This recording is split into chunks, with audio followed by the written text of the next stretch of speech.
too, because you get the Ench buffs on it. I could see, by the way, Boom maybe picking up a Storm here. Well, actually, wait, no, sorry, that would be, we're looking for an offlaner, right? It's Ace-0. Yes, I would imagine so, because I really don't want to see Silencer as a core, so I hope that the Tiny and the Shadow Fiend will just be your position 1 and mid. A lot of offlaners banned, even banning out the Tidehunter, which is an Ace specialty, which he's not played at the tournament so far. And there's some insider information going on here for sure. Also, Enigma is still in the pool. Am I seeing this right? You are seeing this correct. You are. And the Enigma Silencer combo. I mean, wow. There's no way. It's good, but again, the playmaking option, their team fight's going to be strong with the Global, with the Requiem as well. I'm a little worried that it's all a bit tiny. too greedy. It's all on Tiny if they pick Enigma, but it is, you know, the second or first most contested hero of the tournament, and it's last phase pick. But yeah, it's just so cool how the meta develops sometimes where some team matchups don't care about picks that we see often. Even in Tundra versus OG yesterday, the Primal Beast was neglected in the game 1, the Marcy was untouched. Like, it's just very telling of how well these teams know each other. So they go for more of the illusion counter. Oh, they're gonna... That's Scary Monkey. That's gonna be Carry Monkey, and it's a support Naga. So they baited out the Underlord and then immediately pick the lane counter and the Monkey. They're very smart. Yeah, Taiga on the Naga. The question is this an Ags Rush Invoker to play with this song, or is it just going to be played the normal BZM style? That's a good question. That's a good question. I feel like it is a little hard to hit the song into Cataclysm combo, especially when there's like the global to, you know, disengage and turn the fight. So I could see him going for like the BKB, like you mentioned, and playing like less greedy early game items, and then eventually building into the Aghanims once they have the global counter. Yeah, I really like this last pick, Monkey King by OG. It's going to have a great lane. The BKB timing is going to be incredibly powerful, and the Wukong's command is a really nice way to fight back against heroes like Enchantress who push towers early on. So it's also a great way to counter global. You do buy an early BKB, pop that Wukong's command, you know that they're not going to be able to get in. Yeah, we're going to find out how it's going to play out, and I believe we get some extra insight with Slacks and Coach Immortal Faith for Gaming Gladiators. I'm here with Immortal Faith, the only reason any of you have any MMR. Thank you for the guides, Mr. Faith. Incredible draft there coming out. A lot of comfort heroes coming for you with the Shadow Fiend and the Enchantress, but a very negative armor-heavy lineup against you. Are you feeling confident with that last pick that you guys will be able to survive? Of course. Thank you for the in-depth analysis. Fantastic.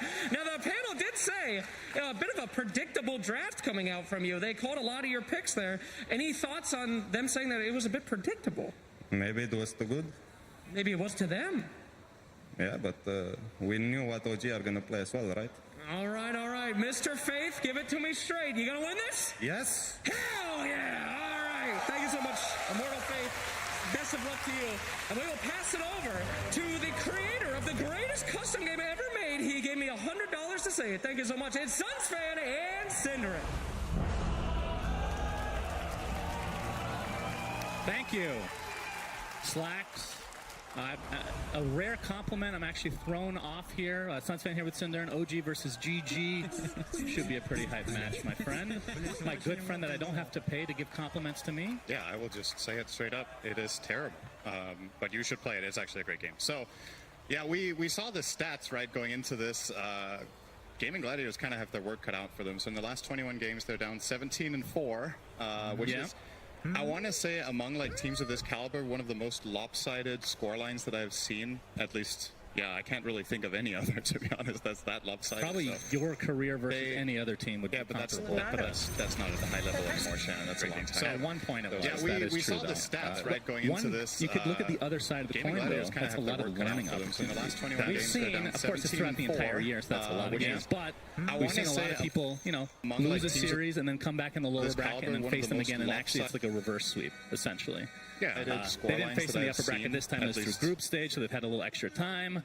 I expect them to come out and give OG a good match at the very least. Yeah, for sure. I think, you know, here on the main stage, I believe we've only had 2 O's so far, if I'm not mistaken, right? I don't think a single series has gone 3 games. I think in this series, that is definitely a possibility that would go the distance.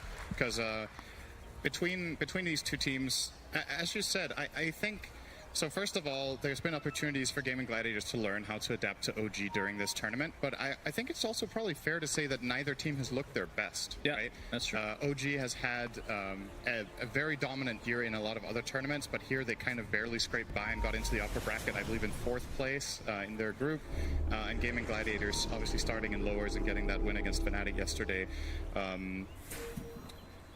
I mean, that's what happens when you win every tournament. They nerf your heroes heroes. get nerfed.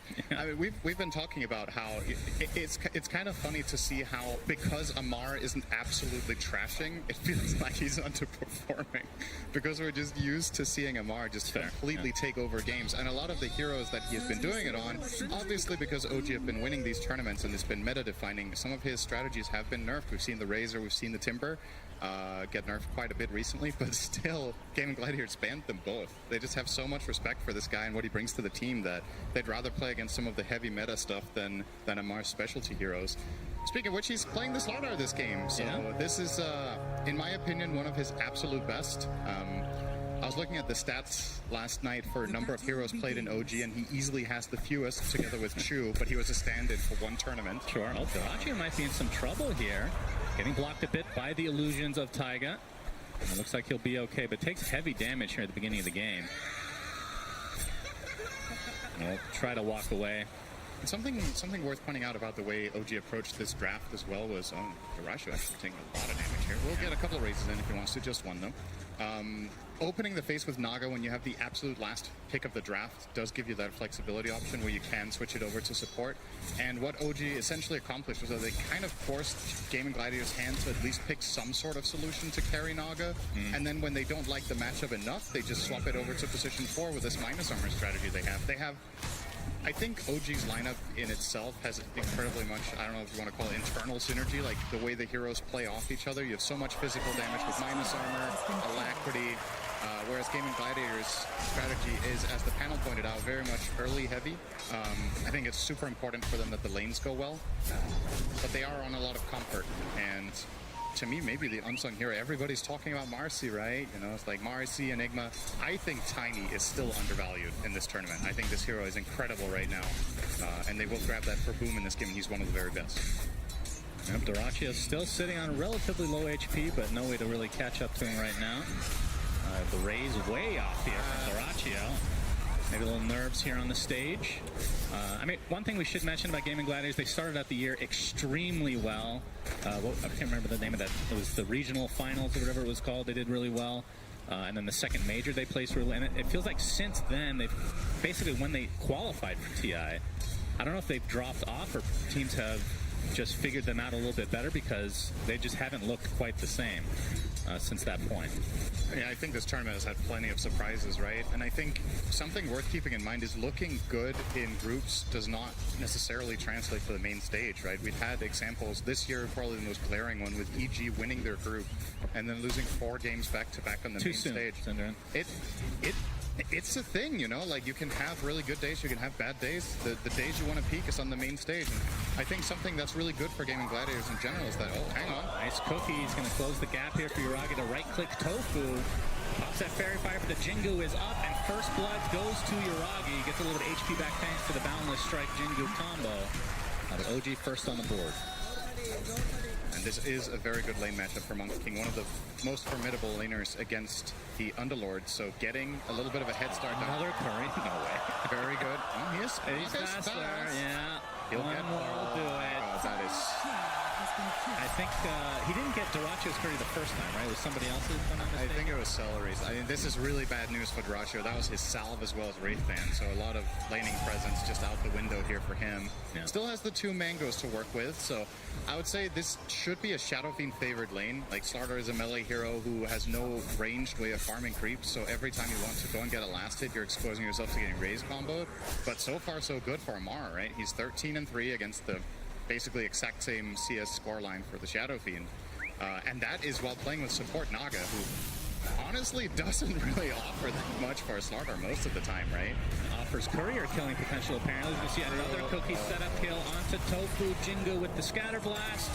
And second kill in this lane for Yuragi and OG overall, who, I mean, like you said, even in this off lane, for Amar, doing quite well to start this game. He's going to take a raise, though. Gets a crush off, but no one in the vicinity. So he'll have to back away as the Tango's slowly bringing him back up to a healthy amount.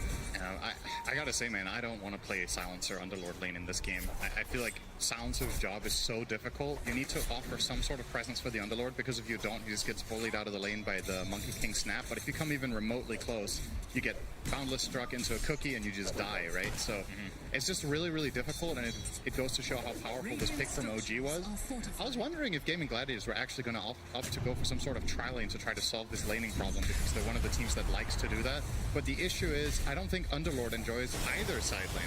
Otherwise, we'd be playing against Slardar, which is also not great. So you kind of have to choose the lesser evil here, and unfortunately both of them, for that guy, are not the best. Ace is getting great farm though, gotta say. 23-7 is very impressive against this lane, but it has cost a lot of potential for Tofu's ability to scale somewhat in this game on the Silencer. Right. How important is it for Ace to be kind of active on the like? How fast do you actually get active on this hero with the Fiend's Gate? Because I can look at the OG lineup. You've mentioned the minus armor. They have amazing setup for Sunstrike in various ways. Yep. Like their lineup makes sense, but from Gaming Gladiators, it feels like there's some maneuverability here. I think there's some interesting plays with hang on, bottom lane. Yeah, a lot of damage. Storm comes out, but that's the stun onto Ace. And Yuragi not gonna go any further here. I saw the glyph come out there. I think maybe Gaming Gladiators were expecting Yuragi. Oh, the Hurricane onto Amar, but he gets the crush off and is A-okay. Taiga, he's gonna get the ensnare. A little bit extra damage to Celery, but Amar not in range to get a stun off. How many courier kills are we gonna have this game? Is that 3? Yeah, that was Ace taking out the opposing courier here. Finally, Gaming Gladiators got on the board on that account. Indeed. We should have a courier death count somewhere. Visible at all times. What a courier kill cam. That's fully zoomed in. That sounds kind of, I don't know, that sounds kind of violent, honestly. Oh, but you don't mind when the heroes die, right? Sure, yeah, but the couriers, let's but the skill of a courier is just on another level. Have you seen the couriers? A lot of them don't really... Okay, I mean, there's kind of a... Okay, I take that back. That's a really cute dog with a hot dog in the dire base. All right? Could be Onion. could be anyone. Scatterblast onto Ace. Yuragi's here, though. Too. The cookie set up. Boundless strike. Sunstrike's coming as well. And Ace, one right click away, and Yuragi takes it. On the other side, Amar did fall to Duraccio, and Celery able to get out, so no trade at the top lane, but a trade basically globally for both respective position 3s. Taiga, Duraccio, another raise, but not quite enough to finish the job. Pinecone? The Pinecone is very scary. It's too slow. Very slow, as you would expect from an inanimate object. Oh, it's still alive. It be able to juke it successfully. If it got to, what's it called again, the ability it has? You know this. Seed Shot. Oh, you actually knew. That one's the dumbest name in the game. I forgot. It's not something not a very called out ability. True. Mid lane is one lane we haven't really talked about too much with BZM on the Invoker sitting on 37 and 11, and then 31 and 12 on the other side for Boom on the Tiny, who is now smoked. So if they can, I mean, with the TP coming into the top lane, we'll see if they can punish this a little bit. Yep. This should be a good rotation. If they kill Amar again, they actually stifle his game run a lot into here. Taiga instead. They won't be as happy with this potential trade. And Taiga will be the sacrifice for OG, which again, they're going to be relatively happy. Although he did TP there. He was the one that TP'd, so he did, but it's a much smaller prize to claim. And in the meantime, lane cookies, so much setup for this Sunstrike, and Yuragi still ends up with the kill himself. And he is off to the races, 4-0 to start the game. All 4 kills. And you can see what item build Ace has gone for to try to combat this, right? He's gone Phase Boots and Lace on the Underlord, but even then, the stuns into Sunstrike just too much. Doesn't have too much in the way of tankiness. Obviously, you have a bit of armor, but he now even buys a fluffy hat, right? He's just really trying to get all the small value items that he can to try to stay alive down here. Want to point out, by the way, when we see this Invoker pick, I think OG, correct me if I'm wrong, they basically never play Wex, right?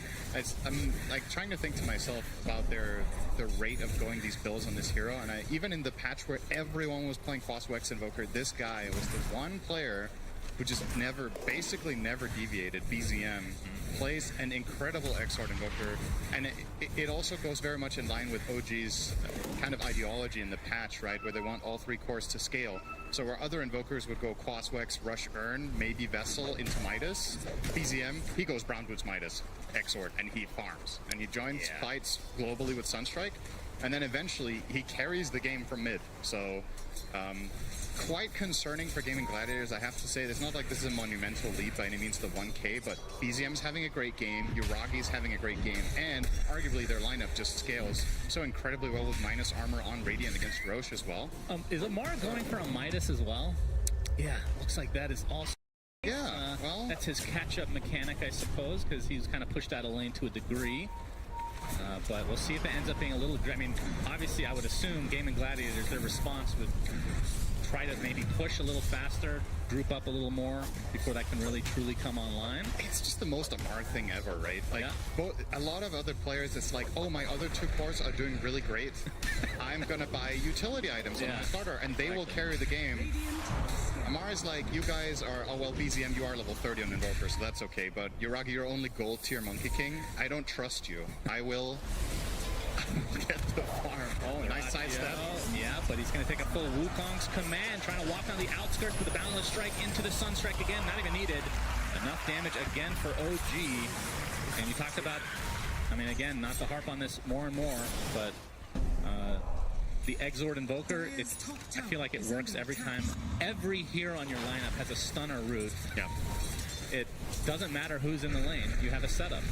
It feels like we might later on in the tournament, if it goes well for OG, or even later in this series as well, we might see the Invoker Nyx combo, right? This is a classic. Nyx has been very popular this tournament. We saw Secret the other day win 2 games with Nyx Dawnbreaker, which also was that very nice global presence. You would get the stuns into the Dawn ult. Invoker Sunstrike, similar logic. And we know for a fact that Taiga likes Nyx, and he plays a really good one, so it could definitely be something OG could look for in their later games. OG prowls here in the top lane, kind of force Gaming Gladiators out to be able to take the tier 1 tower. BZM is getting so much done mid. I mean, Duracho finally now will take out this siege creep, but mid tower down to 200 health, OG taking top tower, so effectively more or less grabbing 2 tier 1s at the 11-minute mark at the same time against an Ench lineup. That feels so good, as a wise man once said. Yeah, I didn't even get that at first. It wasn't on purpose. Then when I said it, I was like, oh no, here we go again. Well, Boom is 1,500 into his Blink Dagger, and I think that is going to be the crucial point for Gaming Gladiators. They have to get stuff done with that, especially with the 2 Midases, which Amar... Oh, but his might get delayed here, Uragi. Well, have the initiation onto the Tiny now. But the global silence to force OG back. And force the TP as well from Gaimin. And looks like there's not going to be any casualties here. Yeah, there's almost perfect overlap between the cooldowns of these 2 spells. So Snapfire's ulti is 120 and Silencer's global silence is 130. So effectively, if you trade them off, you need to make a perfectly timed move with your next Snapfire ult to not have the silence available again.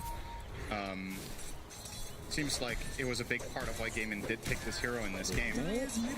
Duraggio, Requiem, there it is. Do they have the raise? Yep, and Ace is here as well.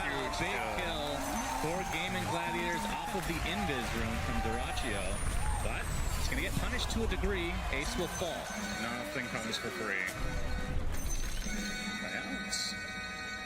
For the first time in the game, now a minor gold lead for Gaming Gladiators, which... usually you would look at this with the perspective of, all right, that's good, let's keep it up. But we know this team, we know how they play. A lot of the games that they win, or at least this year that they've won with a lineup like this right now, the gold league would be 2K, 3K. And you are playing against a lineup that's running multiple Midases, so you do need to keep that pressure going so that they don't just naturally find more gold on the map that you can't because it doesn't exist. Right. Well, Boom has his Blink Dagger. See how fast they want to expose it, if you will. I'd love to see, if possible, for Gaming Gladiators to, once they have global silence, try to make a smoke rotation with this tiny dagger, kill the Invoker mid, and look to pressure that tower with any strong Enchantress creep. it's a lot of things to have happen at once when you've already lost your top and mid tower, but I think you kind of need to get creative and start making invasive moves around the mid area, because otherwise OG are controlling what we used to call the triangle area. I don't know if we really should anymore because there's no third camp, but everybody knows it as that. But OG really want that area all the time because they are playing this greedy style with their Midas, and just Amar is also going and farming Ancients a lot of the time. So opening up the mid tower would give them more avenues to... If you want to extend it a bit, and just the secret shop icon is the triangle. That's true. Point. That's actually true on both sides. I like that. Thank you, Cinderin. You're very smart. Thank you, Cinder. Once in a blue moon. Well, the smoke gank didn't end up resulting in a kill, at least not yet, although Yuragi is hunting. Celery inside the tree line here. There's the vision. Celery is mega dead. But again, just the support for Gaiman. Don't know if the Blink Dagger... What, are they waiting for something specific? Are they waiting for the Global Silence to come back for Boom to reveal this Blink Dagger officially? I'm not sure. It's possible that they were looking for a move, they didn't find the angle, and then OG were first to pounce, and they were like, all right, you know, the heroes that we were trying to gank, we didn't have to catch, just back to farming. Like, you got to be efficient about it, right? If your move fails, make sure you get something done. But yeah, that was very unsuccessful here from Gaiman. Fortunately for them, they only lost Celery, of course. Rather unusual in a monkey diet, Celery, but he was hungry enough that he opted for that. Probably not. I can tell you from experience that if you have to be really hungry to eat celery, so he must have been starving after that death. Well said. Agreed. Vegetables. Nothing wrong with vegetables. Yes, vegetables. Just celery. Duraccio, what is he working on right now? He has the Mask of Madness and the Dragon Lance. Yep. CMB from the Ancients, and is an Ogre Club into the BKB, so things have kind of slowed down, which we talked about against the Midas is maybe not the best of moves, but we'll see how it works out for Gaiman. Echo Saber there for Yuragi as he's working towards his BKB as well. And obviously, from Amar's perspective, the Midas has been online for a decent amount of time, which now he finishes treads. We will ensnare into Sunstrike with all my spells and Artyom coming. Or Invoker. I have wards. We will ensnare into Sunstrike with all my spells and Artyom coming. Or Well, quickly back to live as Ace is dead, so we didn't get to see that gank in its full juicy perspective, Cinder, but they did call what they were going to do, and they were successful. Yeah, spoiler, it was a Sunstrike kill. Well, Invoker didn't get the last hit, but he was true as usual. I was about to say before we saw this, I mean, it still rings true, right? I think the most impressive thing about Gaming Gliders this game is how much farm Ace has. He has 141 CS, he's topping the charts, and that was after laning against Monkey King Snapfire. Ace does a really good job in general for this team at finding a lot of farm. I think, you know, I think that was part of the reason that Gaming Gliders were doing so well earlier in the year was when they were running these tri-lanes with Duraccio, they still, when they put Ace in the safe lane, he managed to just find a lot of last hits on the map in the jungle, just be very effective even with a bad start. And that's exactly the case here as well. He's 1-4, but his CS is very impressive. Boom. Oh, Boom goes in, gets the Avatos, but it's on a support Naga. Gets Hurricane, but there's the song. Taking some damage from the Arcane Curse. He's just going to TP out in the midst of the song as a tier 1 tower will drop in favor of Gaiman. It's still, this is what Gaiman needed, right? They need to open that mid tower. So they do finally make this move and are successful with it. I like the choice there of holding the global. They could have killed the Naga if they wanted to, but they think the global silence is too important in order for them to go for their next objective, which is right here. And this goes very, very fast, actually. OG. Yeah, they have to be careful, though. Mortimer's Kisses are online. If OG have an idea this is happening, the Sunstrike is going to reveal a little bit. The Avatos back into the pit. Amar just dead. Just like that as the Mortimer's Kiss is coming out into Duraccio, but the global silence counter that the panel talked about. And this is looking like a potential free Roche for Gaiman now. Yeah, OG just giving it up. They're not interested. They don't have their Slargar. They can't get in there.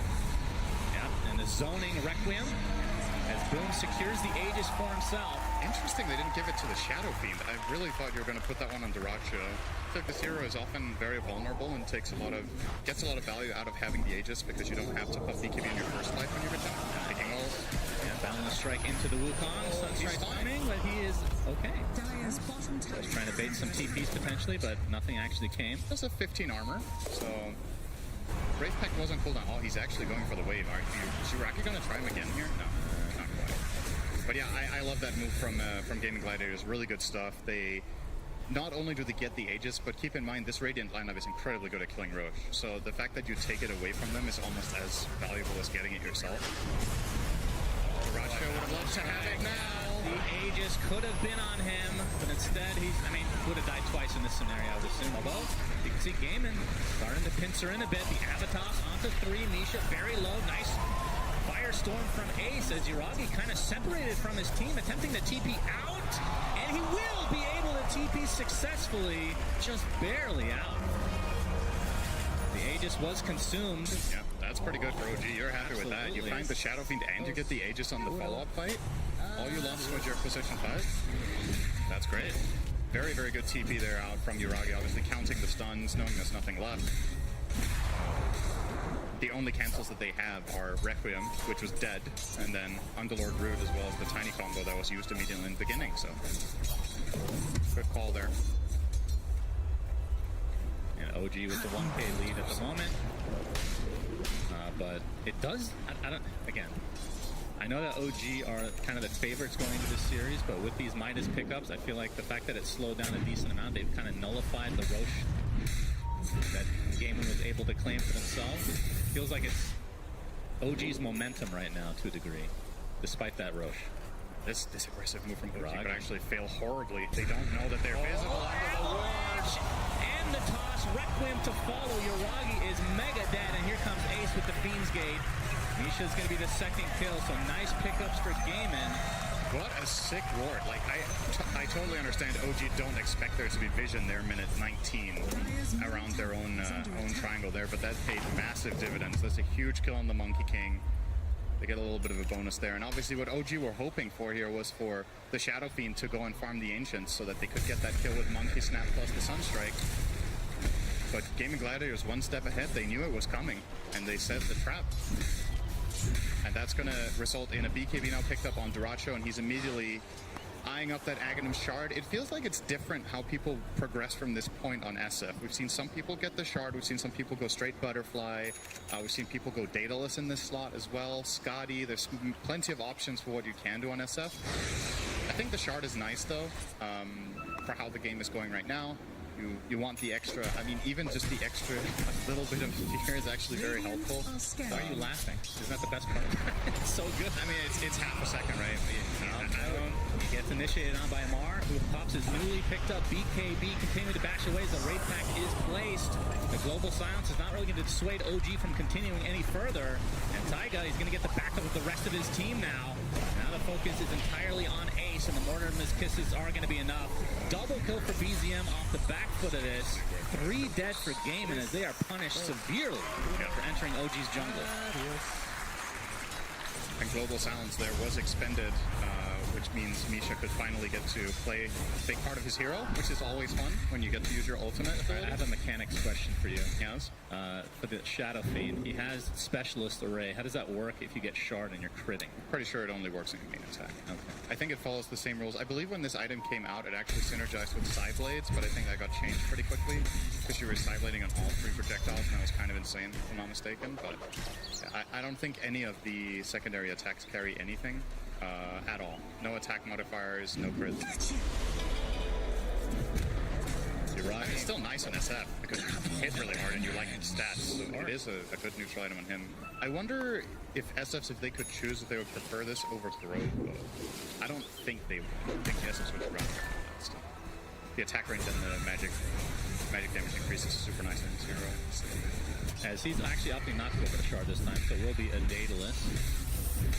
Oh, he did change. Did he change his mind? He has the Shard, right? It's coming out. Oh, is it? He went Crystallis, you're right. So he did change his mind. Yeah. I heard you laughing at the half-second fear. He's like, okay. You were the one. I like that. That's the reason I think it's good. Last year we were actually dumping on this Shard. And they added the fear, and I think that makes a big difference. It is definitely better now. So we have a smoke now from OG as they enter the triangle of Gaming Gladiators. They're not going Ward is still there, but this time around, obviously not visible. It's actually going to pop here, but they don't know that Boom is in the trees. So it looks like nothing will come of this other than potential wards here. Well, now they're heading towards the bottom lane. The Gaiman just showed. I think they showed on this Naga illusion. At least one of their heroes did. They see Ace. TP out. Ace might be the only one caught out, but the TPs are coming to the tier 2. Caught inside inside the ice wall. It's going to force some BKBs out of BZM, so not too bad from Gaiman. Yeah, there was no backup nearby, and Amar still doesn't have the dagger, so it's a nice setup from BZM. Landed the spell, pretty much perfectly Tornado EMP and Ice Wall into the snap, but they didn't have any follow-up, and Ace is just way too tanky for him to deal with on his own. Is the 4K lead mostly Midas related, you say? How much? I don't even know how to equate that at this point. It's hard to say. I don't think it's mostly Midas. It's obviously starting to matter, but you also do have a 404 Invoker with 225 CS, right? So BZM is having an outstanding game here. I think that's a really large part of the net worth difference. It's actually his difference down to the Shadow Fiend, who is playing a different role, is the net worth lead. Is under attack. And speaking of the Invoker, relatively quiet game from Boom. I feel like when this guy plays Tiny, he has a tendency of really taking over games and popping off on these Tinies, Ember Spirits. The spirits that are very kill hungry are his best. Hasn't really found many opportunities. Yeah, it felt like when he picked up the Blink Dagger, there was like a 6-minute period where they were just farming still. Yeah, they finally found those 2 kills in their own triangle, right? That he was involved in. If he didn't find those, he would have had 3 total kills to his name and at 25 on Tiny. That was very low for sure. And it feels like, so in this game state, I think OG are so comfortable, which is the biggest concern really for Gaming Gladiators, is that it's got to be in the back of your mind that OG want this. Yeah, they want the game to stall out and nothing to happen. They will smoke themselves now with a better map positioning perhaps, but like they don't have to make a lot of moves as long as the lanes are in the right position. They feel very comfortable just scaling up. Yep, Celebrate, tanking the gank. Deleted. Or Alacrity, and yeah, pretty much any hero would die there, so Gaiman will be happy that it is Celery. Yeah, with Alacrity, Treads, and Midas, you might almost have regular attack speed against Enchantress. Very good. Maybe that's part of the reason for going it. He has the damage from his buddy in the mid lane. I think you're going to see most Alacrities probably go in the Monkey King, right? But, I mean, that's another nice thing about their lineup. Both heroes have the guaranteed procs from getting multiple attacks in, right? You combo that with an attack speed hero. Very nice synergy again.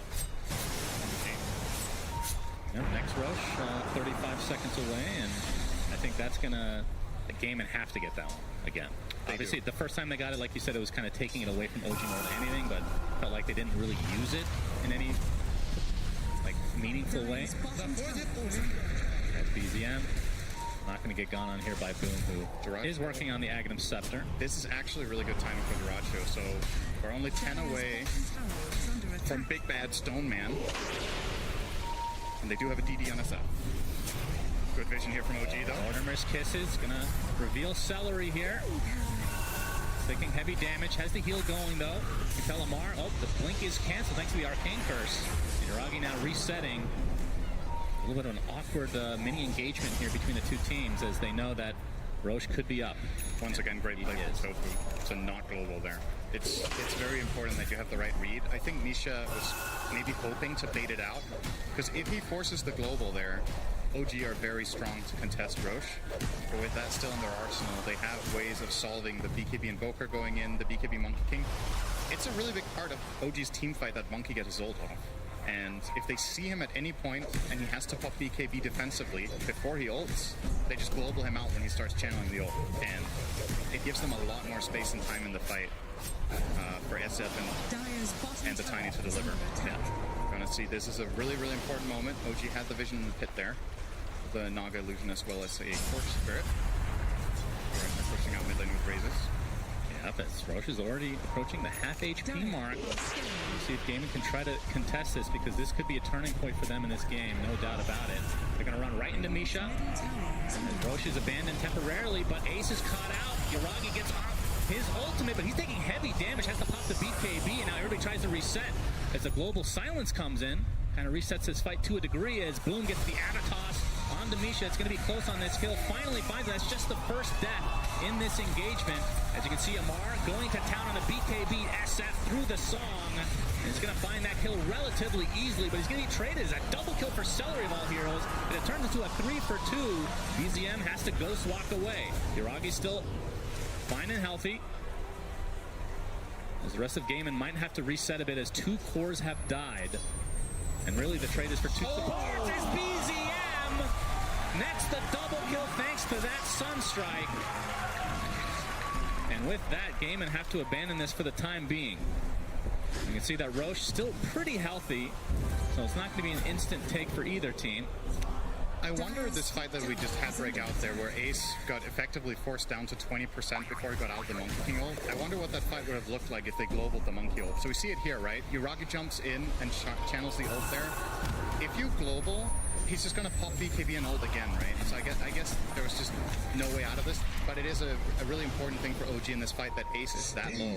If Underlord has a little bit more presence, he can offer more protection here for the Shadow Fiend by playing more aggressively in the fight, but he had to back off, and that gave Amar the angle to just go in straight away and just isolate Dyrachyo out of the fight. And Shadow Fiend is that big damage dealer for Gaiman. Oh, we're back to live here. Yeah, we have mass TPs onto the outpost as a Mortimer's Kiss is coming, but not that much damage applied. As we can see, inside the pit, Roche still pretty healthy, but OG gonna try to start taking it now. Ace gets the Firestorm off, and here comes the tree volley from Boom, but not a whole lot of damage applied, mostly to Roche himself, as it looks like. Silence is gonna get initiated, but Tofu gets the 4-step off just in time as BGM has to re-engage, has to reset completely as BGM is taking huge physical damage from Dyrachyo. And both teams, neither have found a kill in this engagement, but Gaiman feeling pretty nice to go inside this pit, at least at the moment. And such a tense moment here, knowing that this could be deciding the game potentially in the second Roche. Yeah, Dyrachyo could get the shard for free. Is under attack. Very important. Imagine that. And they're starting to poke Roche a bit. There is Song of the Siren. This is not safe. No Mortimer's Kisses at the moment, though. Here comes the Tornado. Going to clip Dyrachyo, and of course they have the spam of the illusions to get the vision here as Roche just continually taking these tickles time and time again. Smoke out from OG. Requiem trying to buy some time to be able to take the second Roche, and they get it. Dyrachyo with the Aegis and the Shard. Did he just last time the Sunstrike? They actually want to try to fight this. Is OG able to get the beautiful meteor onto several here? The Tofu and company able to maneuver onto the other side of the pit. They haven't lost anybody here. Who? Did they get the Roche kill? No. Oh, you're right. Dyrachyo snatched the Aegis, so... I think BZM Sunstruck the Roche. Either that or an illusion from Naga, potentially. I think it was Sunstrike. Wow. I mean, either way, the Aegis and Shard are far more important at this stage than the gold. And they get the buyback on the snap, which is probably the least important out of all those four things. All right, Requiem, yeah, Sunstrike, you're right. Oh my god, what are the chances? 50%. Okay, thanks. Quick robot math there. Yeah. 62.5% accuracy on the Sunstrikes. Not too shabby. I mean, every hero has a stun, basically. Makes it a little easier. Yeah, so depending on your perspective, maybe that's bad. Maybe that's horrible, yeah. Wow, you've missed 6 in this game? Did Dyrachyo eat the Shard himself? Yeah, I think so. Do you eat it? Of course, consume. That's the same as eating in my book. Yeah, okay. We'll take that. Okay. So Dyrachyo with the Aegis for another 4 minutes. This is actually a really strong time for Gaming Gladiators in 1 minute. Dyrachyo's going to pick up the Daedalus at that point with that fresh free shard and the Aegis. I think Gaming Gladiators are finally going to start looking at some tier 2 towers and taking more control of the map. Maybe they will even do it before the Daedalus, but it just feels awkward to do it right now. You're 300 gold away, but maybe OG aren't interested in defending bottom anyway, in which case, you know, power to you. You can, one of the luxuries of having this Underlord is that you can send him top lane and he can connect with your team bottom with Fiendscape, kind of Dawnbreaker-esque gameplay that this hero can pull off.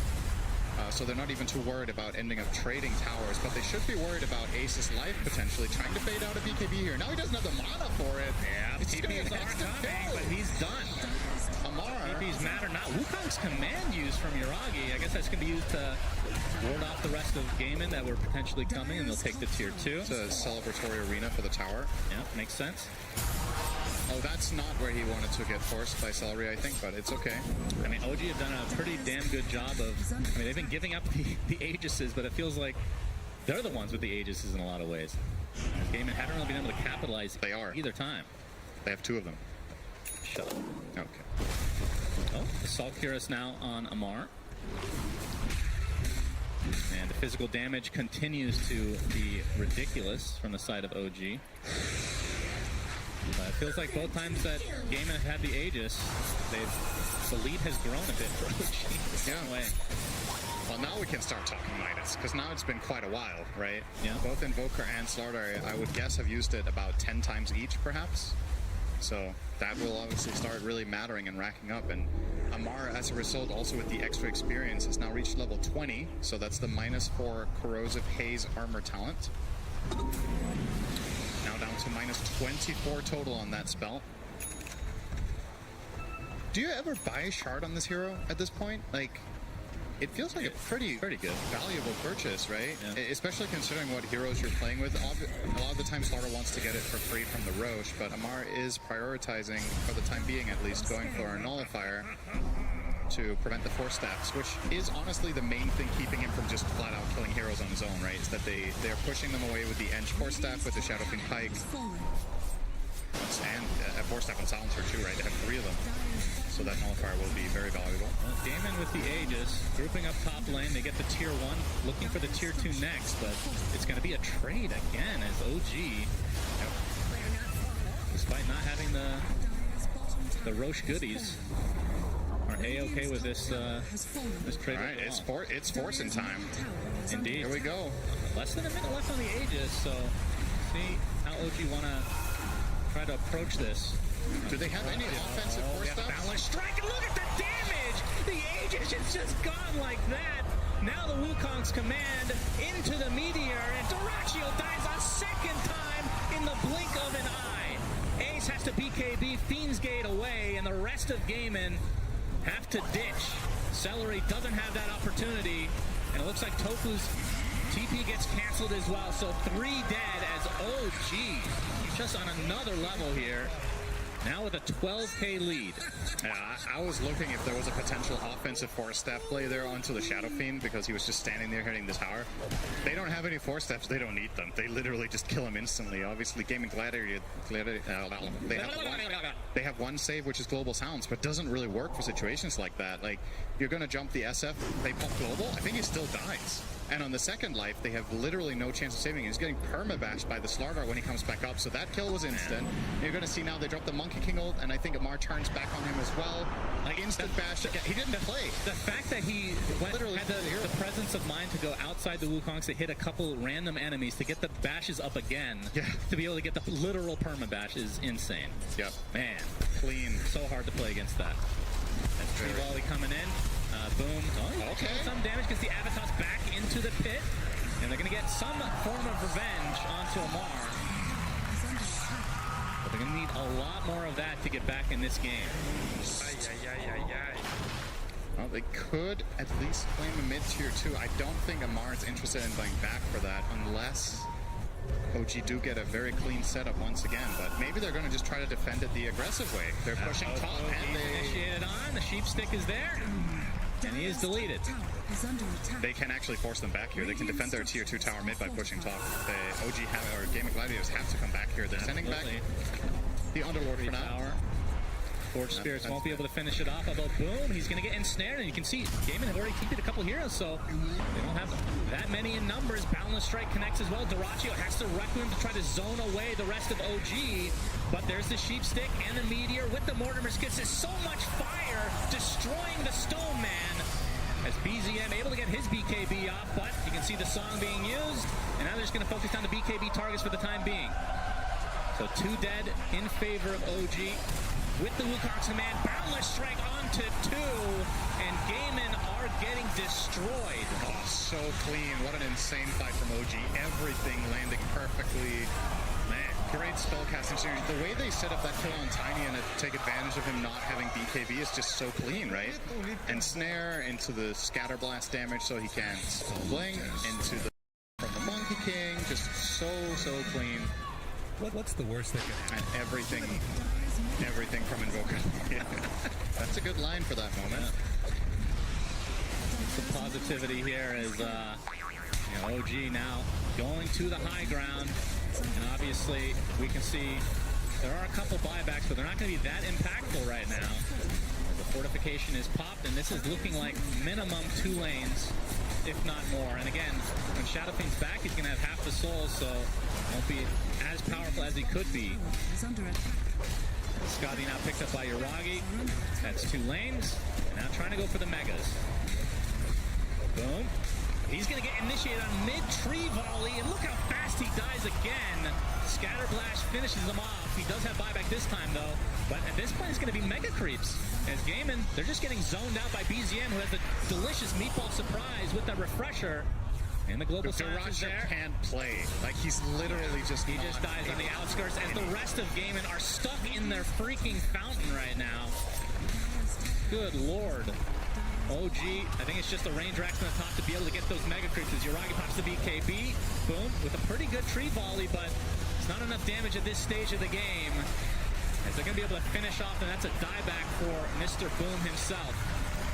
And it looks like game 1, as GG's come out, go to OG in extremely convincing fashion. And I know we came in thinking OG would be the favorites coming in, and they're showing why here. They're able to play greedy with double Midas, and it worked out. It did.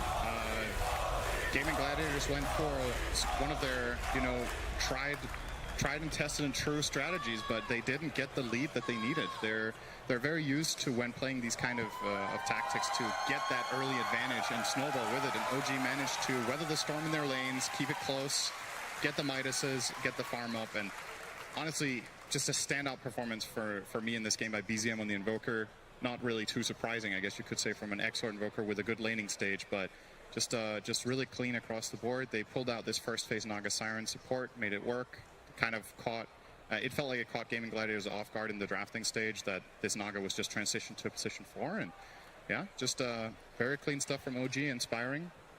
Do you think that Gaiman, like, looking back on this, I mean, this is just my thoughts, and it means nothing at this point, but I know. When the 2 Midases come out, do you think that's the point they just need to get, like, ultra aggressive? Is that something they could have changed? I mean, it's easier said than done, right? Because for sure. the thing is, these Midases, it's not like OG are playing a lineup here where they're unable to fight because they have Midases, right? I think the hero that was suffering the most was the Slardar, but Monkey King had a great start, Invoker had a great start, and they were just setting up moves left, right, and center with Misha on the Snapfire and Taiga on the Naga, so they had time, and they got the job done.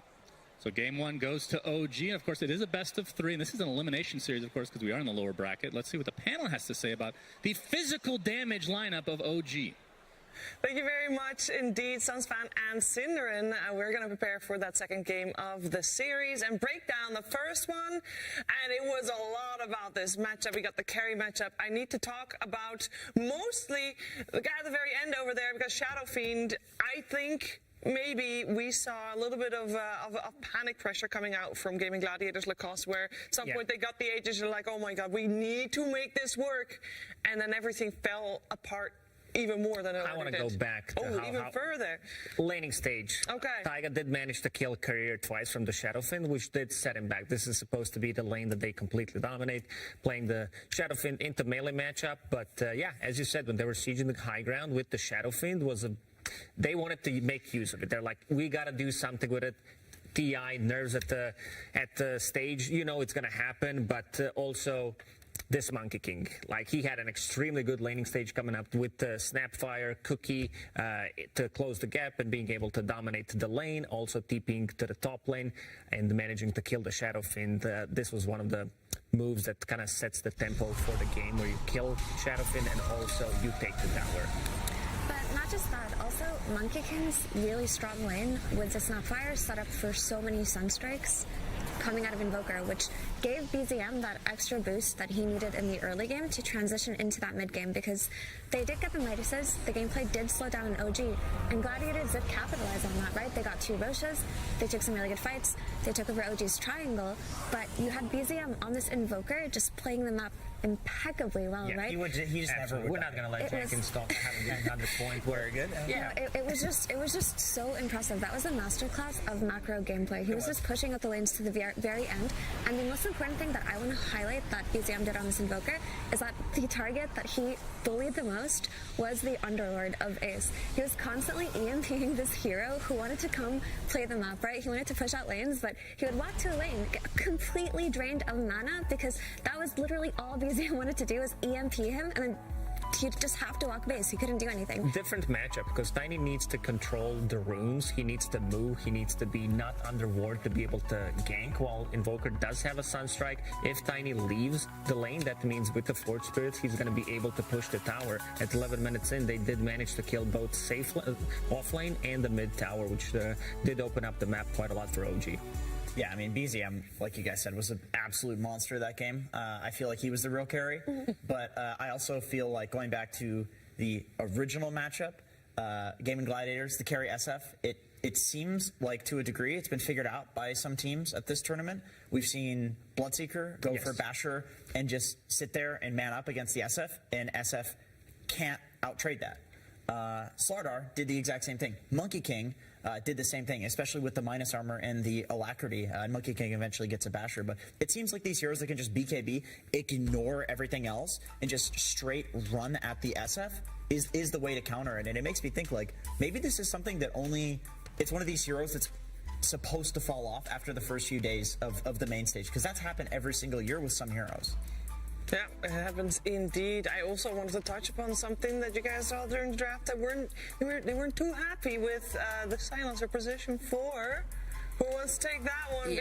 Because it obviously didn't work, but when we saw the game, it did have quite a big impact still with the globals. He did, managing to stop the Snapfire ulti multiple times. Also, if they pop the BKBs, we've seen OGs disengaging multiple times. But this is the type of a draft from Gaming Gladiators where you have Silencer and Enchantress. You need to be heavily focused on the laning stage, get that advantage early on 3, 4, maybe even 5k to be able to get the ball going. But didn't happen. Like, at one point, you could feel that they actually have like 2 position 5 heroes. Enchantress kind of taking over because she scales better than the Silencer, trying to itemize for dealing more damage because it felt like they don't have it. Underlord very limited because, as Effie said, like, he was getting heavily focused by this Invoker, so kind of difficult. Like, it can work, but in the game when it's even, you can feel that, you know, you need that 4. But it's not even that, right?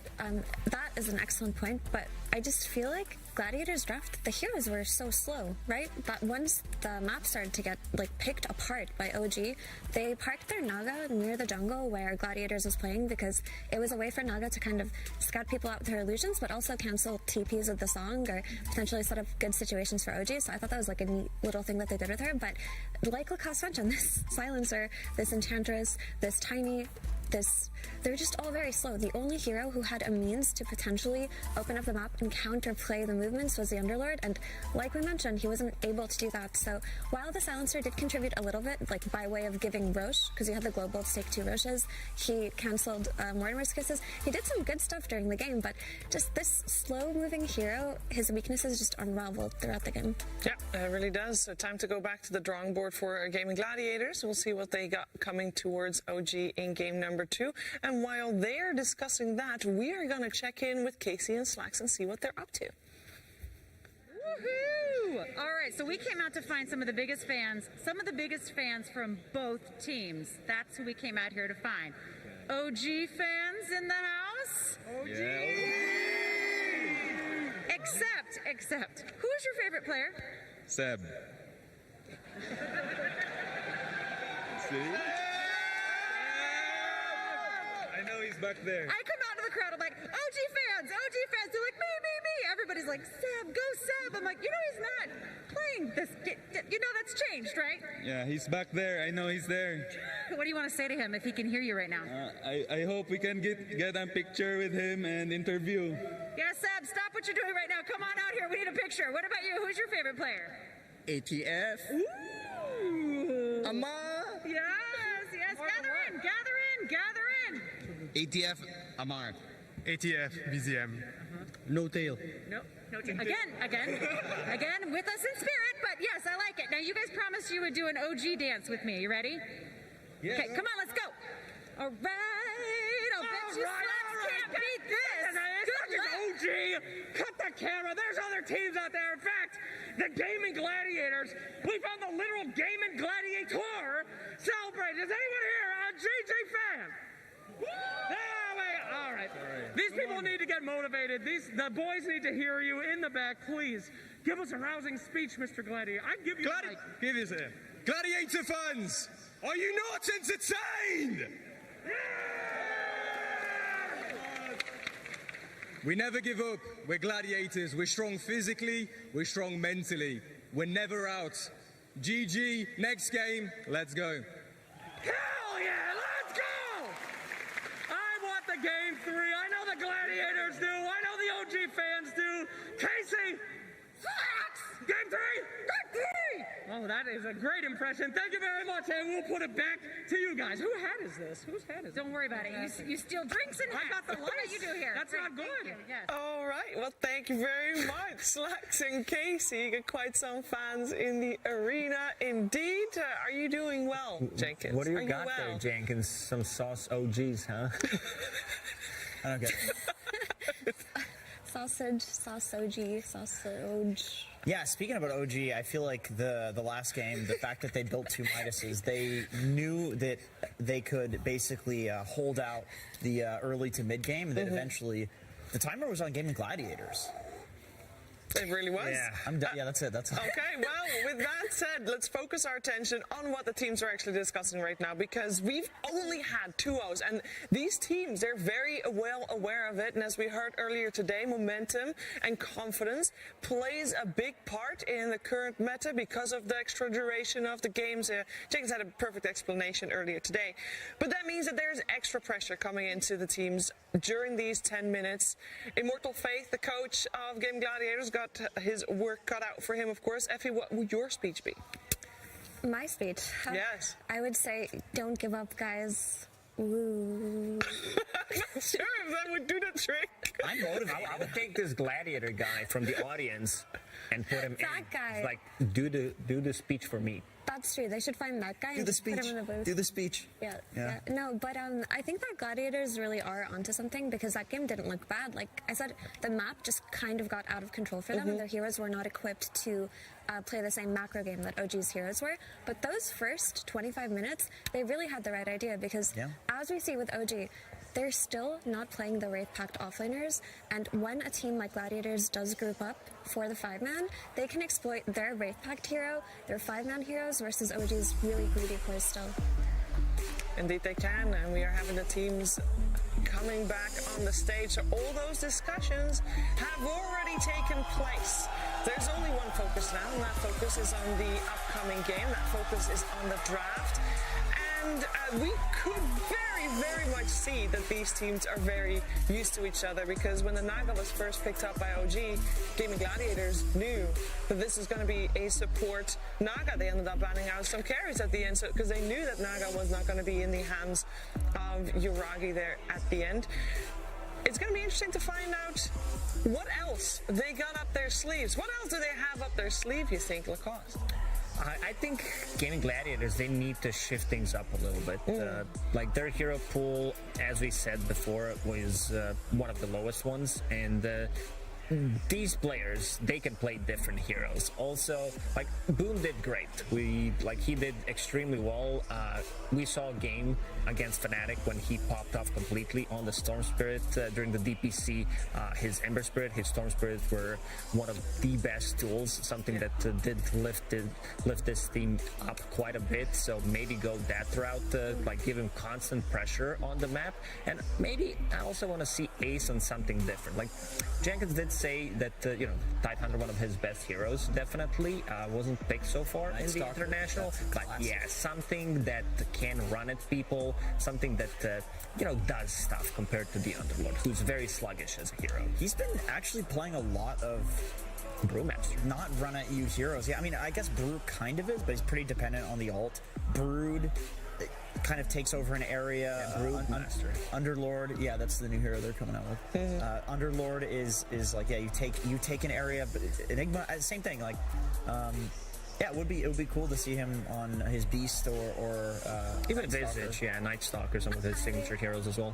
Yeah, I mean, I don't think Ace's hero pool is an issue, right? Because this is how the meta is going right now for most of the teams, with the exception of OG, of course. They're always doing their own thing. Yeah, they are the exception. Yeah, because he's going for these Wraith Pact heroes. We see it all the time. We've seen it work for every other team, and it seems to be okay. I don't think the Underlord was that much of a problem. I kind of just think that, like Lacoste mentioned, Boom used to just play these explosive spirit type heroes that had high mobility and were always setting up for kills. Tiny can be played the same, but it's a little bit slower. It needs that Blink Dagger. It needs a little bit of time, and often it will just need that BKB. So I would like to see Gladiators just go back to basics, go back to their comfort, right? They innovated so many things that we saw for so long. The Isle and the Storm, the Ember versus Huskar, like willingly picking Ember into Huskar. That's how much confidence they had in their players. So let's see that again. Yeah, I mean, this is a team. We got some stats throughout the break that Tofu is the top 5 assists of all time for TI, right? Going into the game. And yeah, that's the finish. And Darachi also has average GP is the highest average GPM in this TI. It is time to get into it. It is time for game number 2. Diamond Gladiators versus OG. Game 2. And if we want Tofu to once again get high assist numbers, he needs to play something else. Yes. Other than Silencer. I think that was a part of the problem, to go back to Jenkins' point about him being very active in terms of the assists. You get assists for pressing global. Now they changed that. If you silence somebody and they die, you get the assist for it. Do you now. actually? Yes, you do. Yeah, it counts. It counts on the ticker as an assist. Okay, so that for silencer with the refresher this game. Yeah, just maximize your assist stats. It counts because it's a debuff, and all debuffs count as assists. It used to not though. Now if you're spear picker charging somebody and they die, you get an assist. You actually get gold for it now. That's always been that way. No, it wasn't. Yes, it was. No, because if something didn't take damage, you would not get the assist. That's not true. I used to play Spear Breaker 2 years ago and just get so many assists charging heroes that aren't. Well, yeah, well, we're old. I mean, 2 years ago, it might have actually been when they patched it. I'm talking like 4 or 5 years ago. Just so you guys know, you know how you try to like make your stats better than they actually were in Dota games? I used to do that with Spear Breaker all the time. When I knew the hero was dead, I would just charge it anyways. Like, give me that assist to make me look good. I'm too old for that meta. I never thought about it that way because it never counted when I did it. It didn't count, no. All right, we're in the draft here. We got ourselves Gaming Gladiators on the Radiant side this time around, so they swapped around. First pick is going the way of OG, and we have Shadow Fiend, even though it lost, still removed from the pool. Compared to previous game, we saw previous game, OG, they banned out both the Marcy and the Primal Beast. Now both are still in the pool. On the side of Gaming Gladiators, they stuck with the same thing. They still ban out the Razor and the Timber, and the Undying next to the Shadow Fiend is the other one removed, and it is going to be Pango as the first pick. So this Pango is just a testament to how this hero, since his release, has just been so useful in what he can do in the game. But right now, most popular as a mid laner, he's very good as an anti-Z hero, right? He's anti-summons, he roams around very well, can match the pace of a lot of heroes, and he's very heavy on skirmishes. He's also an anti-carry hero with his disarm. That's something that a lot of carries don't like to play into. And, this is going to be a silence. A good way to counter Pangolier when he tries to use the role to be able to lock him down, or even focus him down with the heavy physical attack while the rest of the team does have global on them. Yeah, but also Enigma still in the pool. So if OG had decided to pivot and just pick that Enigma in the second phase, the Silencer has already been picked up by Gladiators. We also saw what Silencer can do around the Roche pit, right? He just secures these early Roche fights incredibly well. So outside of simply just countering a hero, he does a lot for early objectives. I'm fairly certain that one of the higher win rate heroes in the game versus Primal Beast is Viper. You'd think like there's some break mechanic at play there, but I don't think it has anything to do with the break. I think it's just that you can Viper ult the Primal and screw with his trample through the BKB once he eventually picks that up. So Viper can always, kill him when he charges in, and also Primal Beast, like, he gets in your face, and you just get 5 stacks of poison on him and kill him through his ridiculous armor and high HP pool, because he's the highest strength gain hero in the game.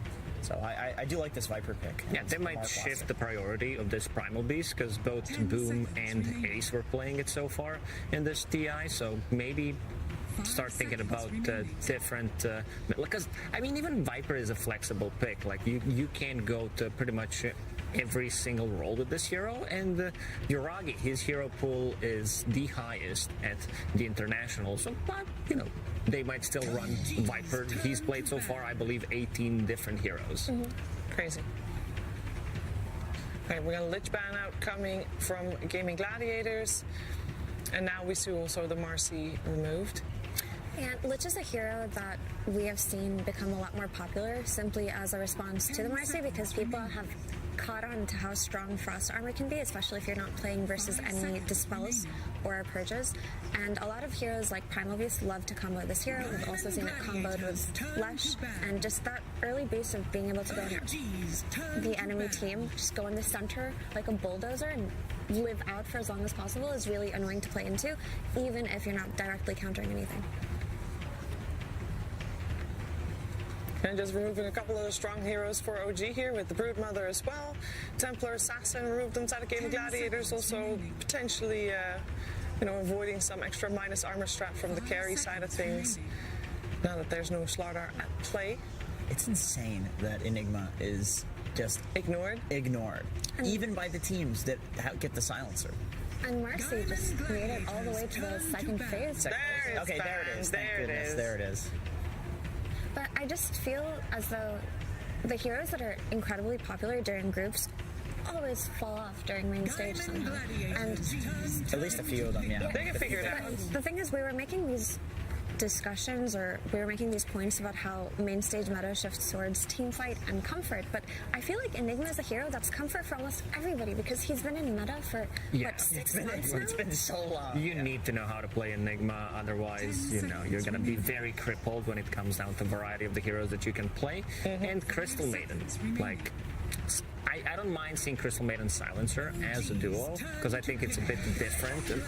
Crystal Maiden does scale quite a lot in the mid and late game, but this is a good counter. Having Clockwork against both of these supports and also blocking the Primal Beast. Like, if we go way back, I don't know, 5-6 years ago when like Ancient Apparition, Shaker were extremely popular as heroes, Clockwork was always a counter, being able to scout them in the back lines and also initiation on them, forcing them to get a Force Staff. I'm not saying it's a bad thing to do, but you still need to get the gold from somewhere, and after the recent patch, the gold is you get less gold on these supports, so that means that these Force Staffs are gonna come into the game a little later.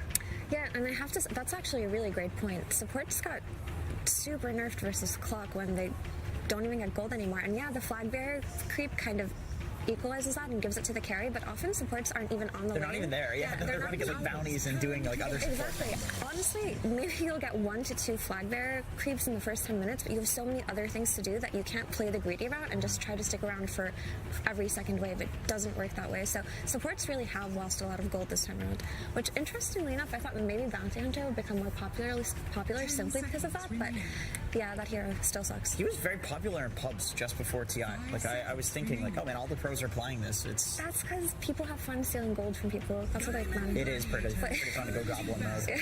But as far as drafts go, I think OG's draft is pretty scary right now. This last Lifestealer pick from Gladiators does a lot for them because he counters a lot. He can fight through the Rolling Thunder, he can fight the Viper, can fight the Clockwork and the Jakiro. So this is a great hero, but taking that away, they just have so much to counter the Primal Beast. They've got this Clockwork, they've got the slow from Jakiro, they've got the combination of Macropyre plus Power Cogs, they've got the Viper Strike on the Primal Beast. And all of these things that I mentioned, who else hates them? 2 slow-moving support heroes.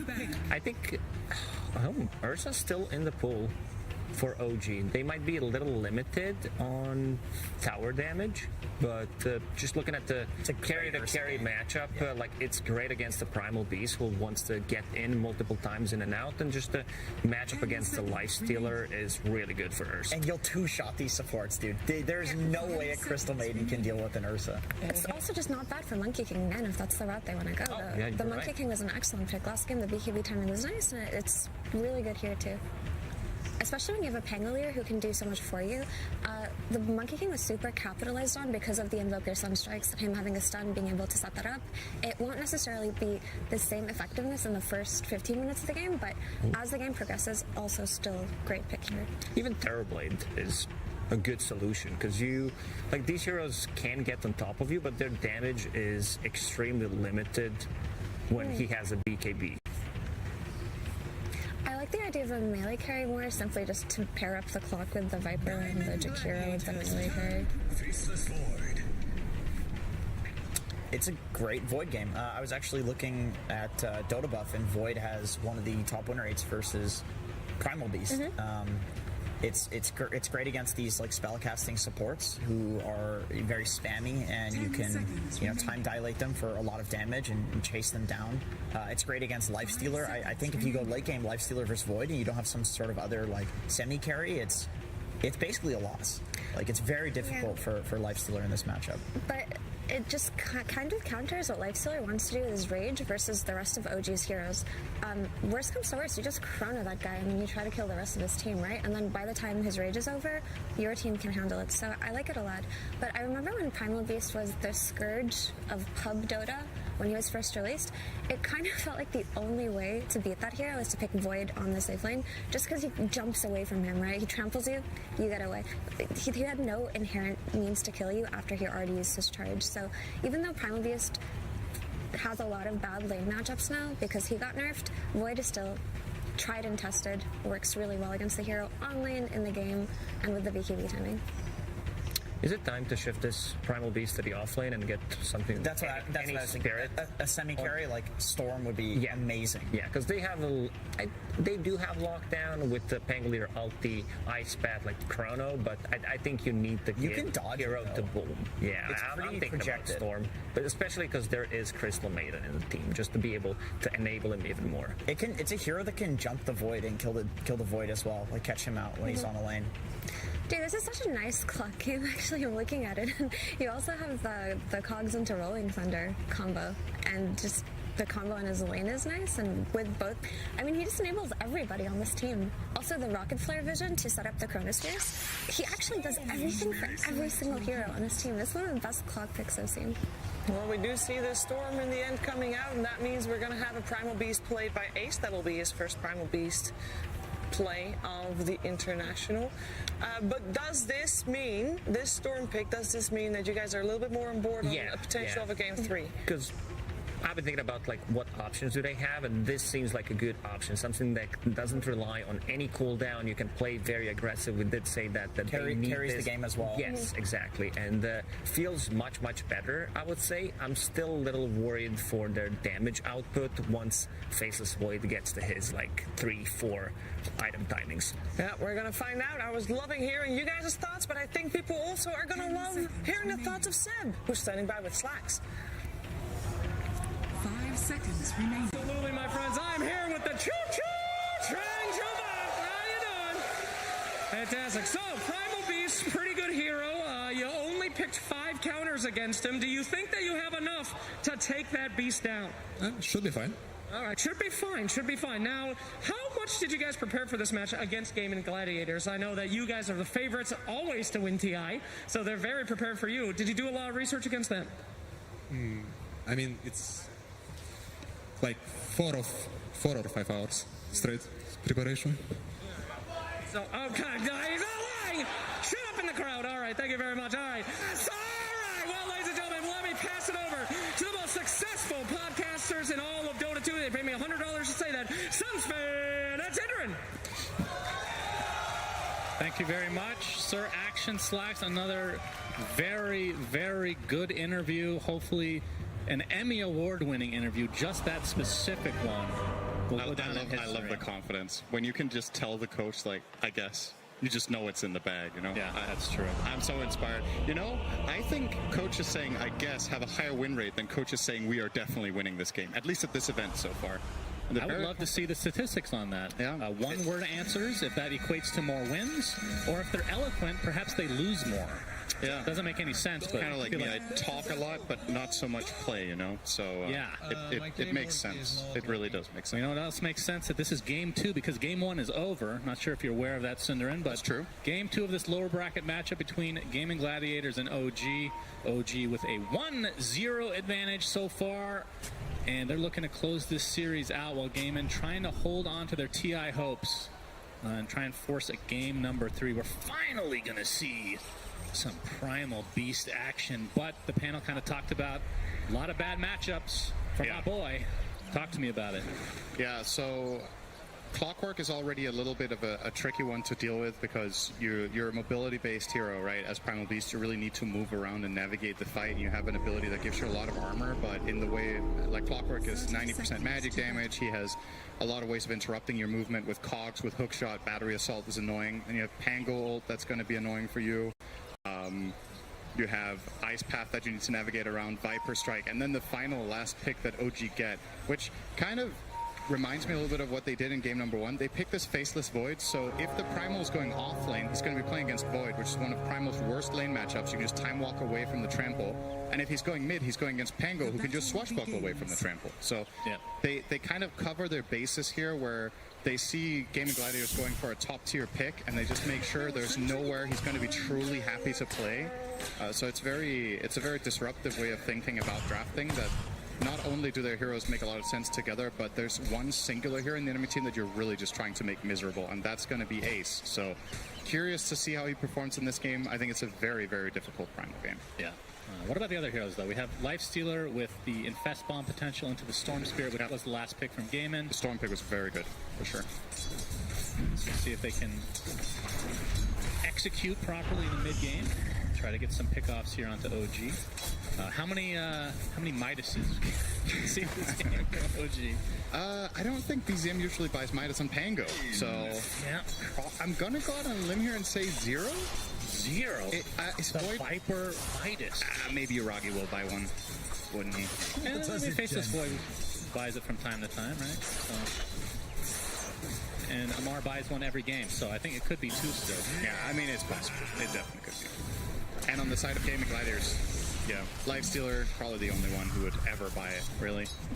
If you buy Primal Beast Midas, you're playing the hero wrong. I'll go out and say that right now. Maybe he needs it real bad this game because of the bad matchups. I think that's not a good look. I mean, what kind of itemization can you go for Primal Beast to try to mitigate, like, the counters that you're going up against? I mean, you obviously have to get BKB, right? That's every game. Yeah, but you have to get it even more this game. You have to get 2 BKBs this game. Oh, so a refresher. Okay. But you don't have mana for that, so you need some sort of item to give you mana. So you're going to hope that you find... All right, give me the full list of items that will allow him to have double BKB. Is he getting the robe or not? Let's just say everything goes his way. Okay, BKB phase boots, robe, refresher, and then is wand enough? I don't actually know. It's probably close. His mana pool is atrocious. Taiga taking pretty heavy damage in the bot lane here. Doraccio pops the rage, take off those poison attacks. I mean, I could also go BKB refresher and 6 mangoes. Okay, sure, that sounds a little less than ideal. He has 3 of them already. He's halfway there. So he just needs to not use them. He almost has his first major item, 6 mangoes. Maybe if you could get the mango tree, then it would be possible. Oh, right, then you'll have to buy it. Missed that so much, Misha. Onslaught with the trample, lots of damage. I mean, you talked about how Uragi can deal with this, but what about Jakiro? Yeah, Jakiro is not particularly good against Primal in lane, so Misha definitely has to be careful about positioning. One of the upsides to Jakiro over certain other supports is it has pretty high base HP, so getting the full kill is difficult, but you put a lot of pressure and you do economic damage. Jakiro's probably going to have to buy salves here if it keeps getting pressured. But yeah, it could be better, it could be worse. There are certain other supports that absolutely get bodied by Primal, and Jakiro is not really in that category, but it's also not the greatest. We are many minutes away from this happening, so I don't know why I'm bringing it up now. Tier 5 neutral items? No, actually, for once you're incorrect. I can't believe it. Well, I'm bringing this up because I know you're such a big fan of Clockwork, but seeing the Aghanim Scepter at this tournament, it hasn't been picked up as much because it's a lot of it is support and you have to get the gold, but when it's picked up, it feels impossible to play against a lot of the time. Yeah, I think the biggest upside to it is just the vision, right? If you're playing support Clock and you just spam out the rockets in key moments, you get a lot of information, which is very powerful. I do think in this game, Taiga is more likely to go 4-step, though. I just think it's too good to not buy. You're playing against Lifestealer, you're playing against Primal Beast. Oh, Taiga, by the way, taking some hefty damage down here. We'll be fine, though. Yeah, has to be careful with that Ghoul Frenzy, of course, level 1. Very important spell for Lifestealer. I mean, unless they see incredible value in getting the multiple rockets, I think the best Clockwork build in this game is probably 4-step Lotus. Get the Lotus against the Global Silence for any teammate of your choosing so you can save them. It's a great way of countering Storm Spirit because you can't really Vortex unless you BKBs. And the 4-step, just amazing, right? Primal, Lifestealer, even Storm. If the hero at least turns around before they get pulled by Vortex, you can reset their position pretty well. Taiga going to trade again. It could be very annoying as Dyrachyo has to pop the old rage and just walk out. I mean, from BZM's perspective on the Pango, when you're going up against the likes of, like you said, the global silence, which can be really annoying. What's the Ziragi? Oh, the trample. He has time lock again. But what kind of itemization for BZM?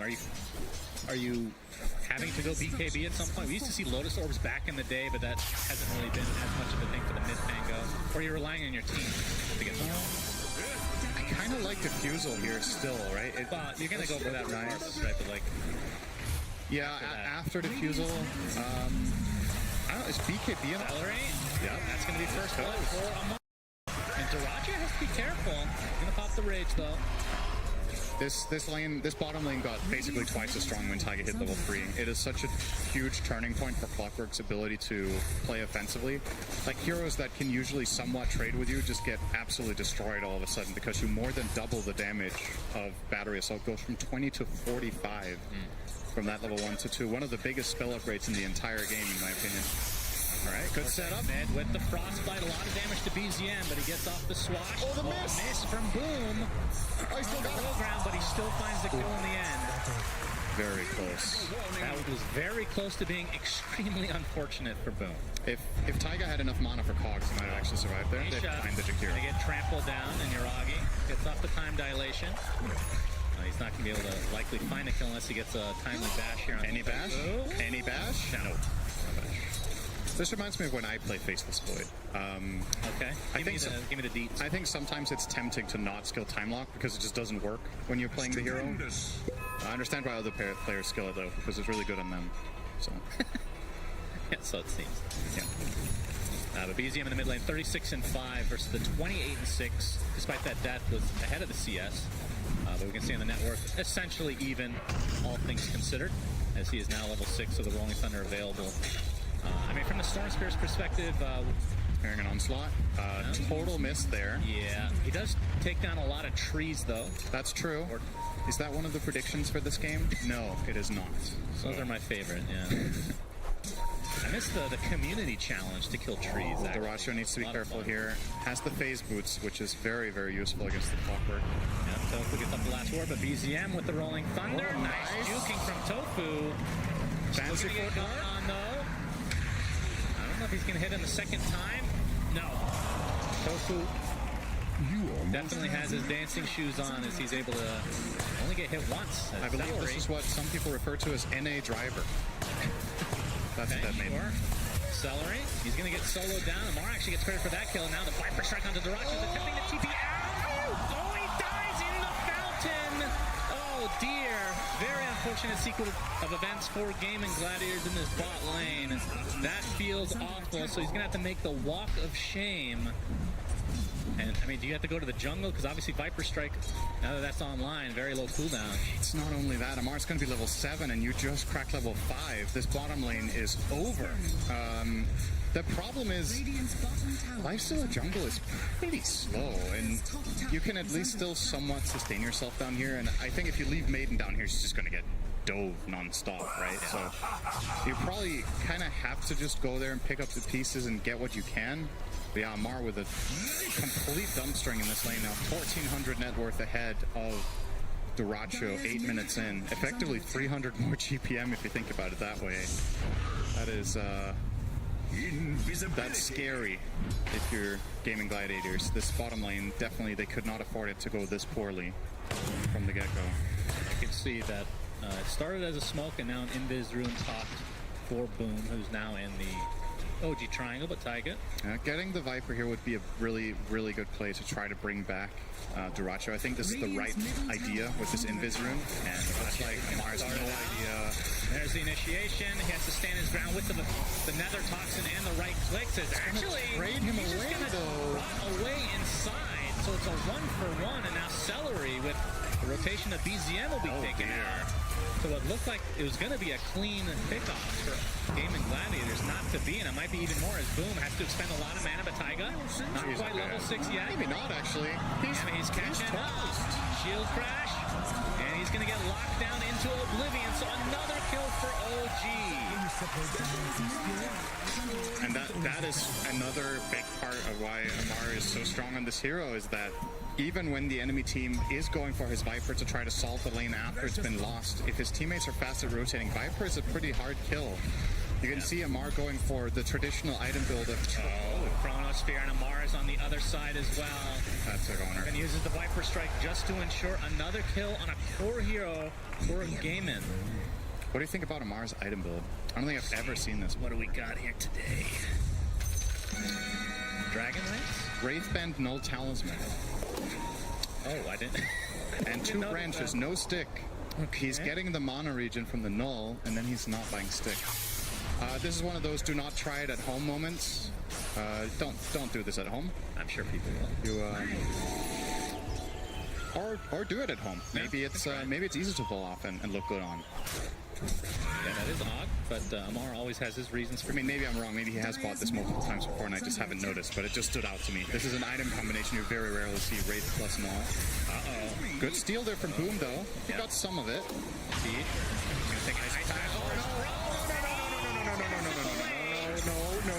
Will take down eventually, though, to Misha. And now Celery looks to be next, potentially. Not even needing the rolling thunder. God. And Gaimin just, they're getting punished every single angle of the map right now. That is a kill I would have never expected there. The fact that OG finds that with that combination of Jakiro and Pango was really, really good. And it was on the edge, too. I think he died from the last tick of Dual Breath. It was the very last second, so also close call. Uragi, the global silence, the Infest out, and they do claim themselves the Faceless Void. And it's hard not to look at the scoreline because it's a 3K lead for OG, but Taiga, he's going to be the next to fall, it looks like. Okay. So Gaimin able to get some important kills here to try to get back in this game. Well, they've also taken half the mid tower, so not too bad. Great rotation there, good first global. Usually what Faceless Void does so well against Primal, which is also what happened in lane, right, is that you go on him and he just time walks away, but when you do have that global silence and you time it well, you start off the onslaught where Void is like, oh, they're going on me, and then you global him and he can't solve it. Obviously Void will be itemizing against this eventually, but not yet. And also Is that okay?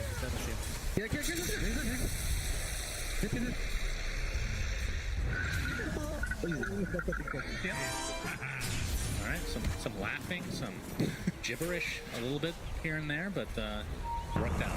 I like Amar's advanced call of kill, kill, kill. Good strategy there. I do believe that is a winning strategy most of the time. Yeah, Tofu, he's dead. Kill, kill, kill. That's definitely a throwback to Eternal Envy days, right? Just repeat the same word. He would still be saying kill now.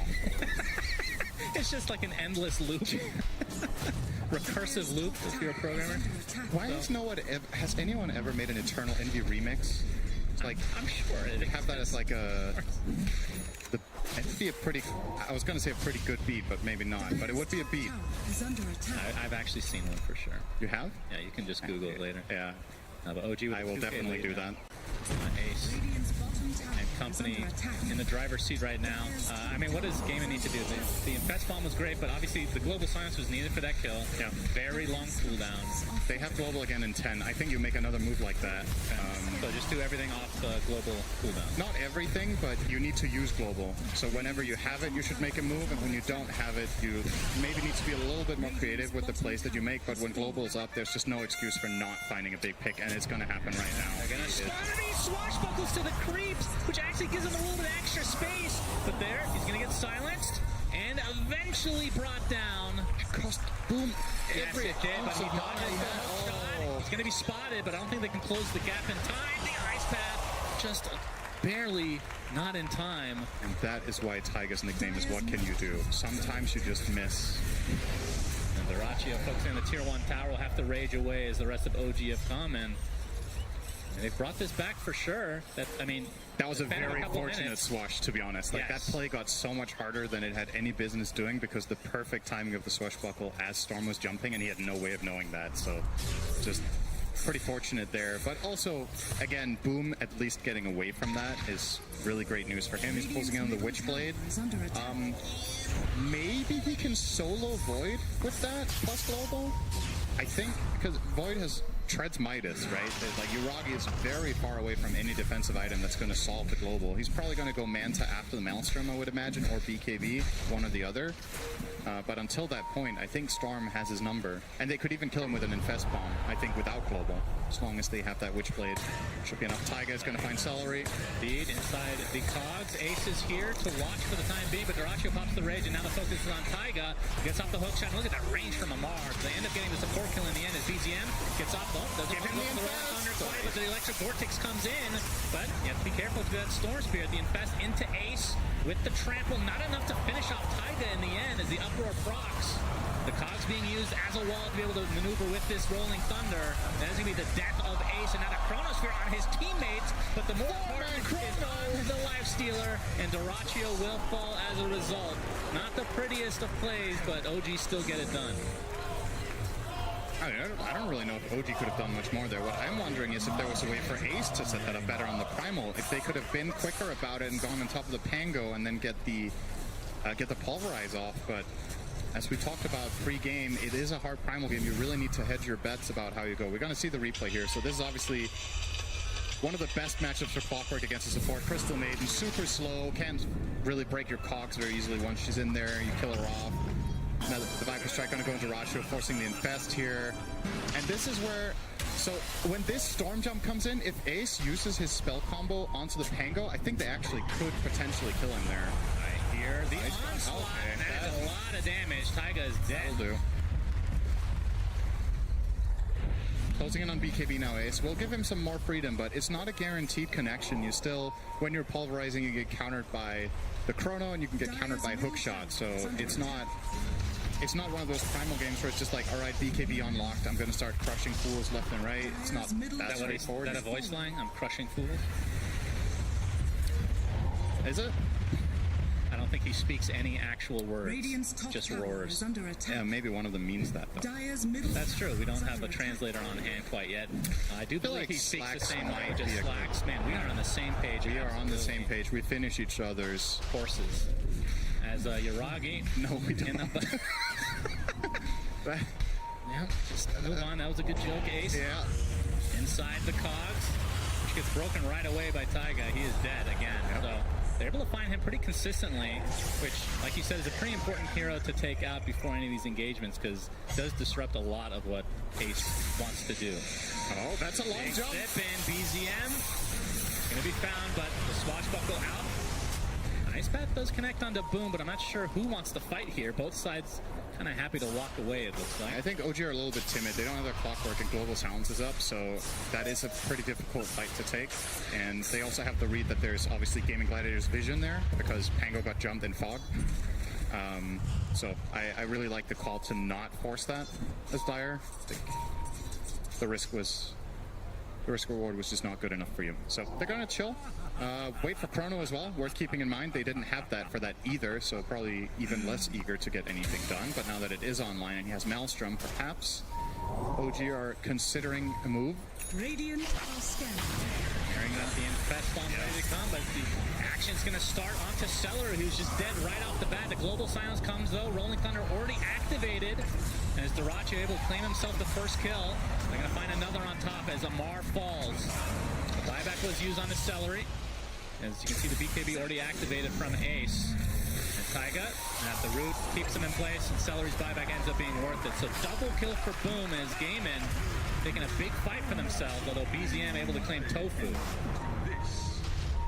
Well, pretty good from Gaimin. They're really getting value out of this Infest Bomb right now on that Storm. Getting that Viper kill, just negating Amar in that fight. He will have BKB probably in the next big fight, though, so then I think this play will not be successful next time around, unless Lifesteal gets a Desolator, so they have enough in the tank to just bring him down right away when they jump in.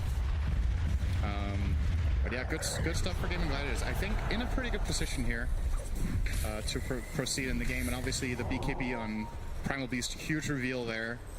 Ace was able to create a ton of space in the fight, never got chronoed because Yuragi wasn't really there in the beginning, and Clockwork was on the other side of the fight, so got completely free movement. Players here. Yep, and for the rest of the item progressions, we can see that Dyrachyo is essentially halfway to his Desolator, which is going to be a huge power spike. What do you think of Ace working on, we've been seeing a decent amount of this, the Aghanim Scepter from Primal Beast. I mean, the first thing I think of is breaking, but it feels like it's been picked up consistently even without that in mind. Yeah, just a lot of damage. I have to say, I don't have the best read on the, like, when and why this exactly is good in a specific game, but I will say one of the major upsides to buying is that it gives you the mana for Refresher, right?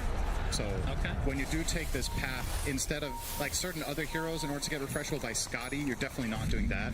So it's kind of between the Axe and Shiva, and I think in this game, maybe he feels like the armor from Shiva is actually not going to do that much because the enemy team has so much magic damage that maybe he's better off getting some more utility this way and then transitioning to Refresher. I think that's probably the line of reasoning.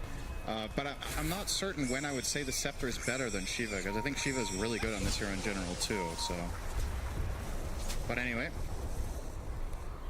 are those the 3 mangoes he started the game with? That would be hilarious. It might be. I mean, maybe it's just kept. I mean, they get regen, right?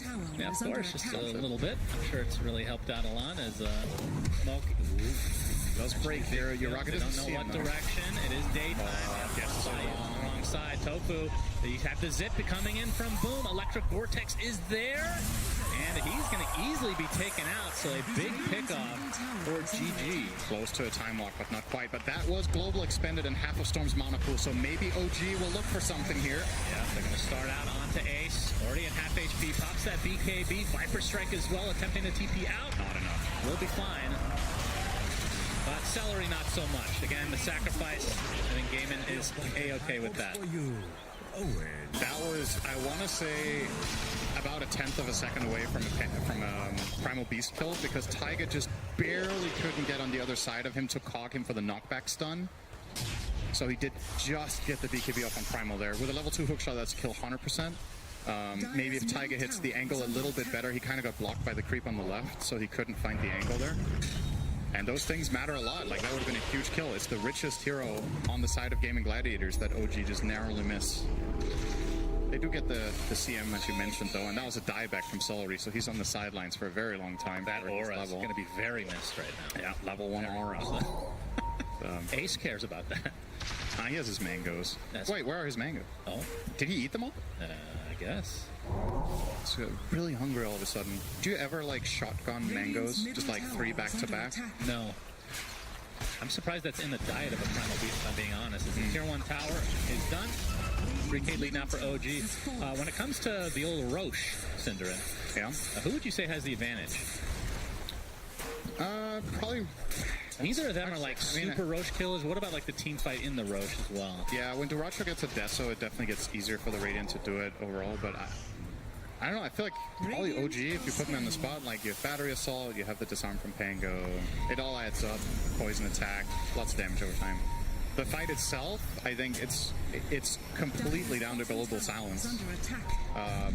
Gaming Gladiators lineup can absolutely fight in any area of the map if they have vision and they get the initiation. If they don't, or global is on cooldown, I think things get a lot trickier. So Taiga opting to go Shard. I think pretty rare, I would say, that Clockwork buys this first item. That's true.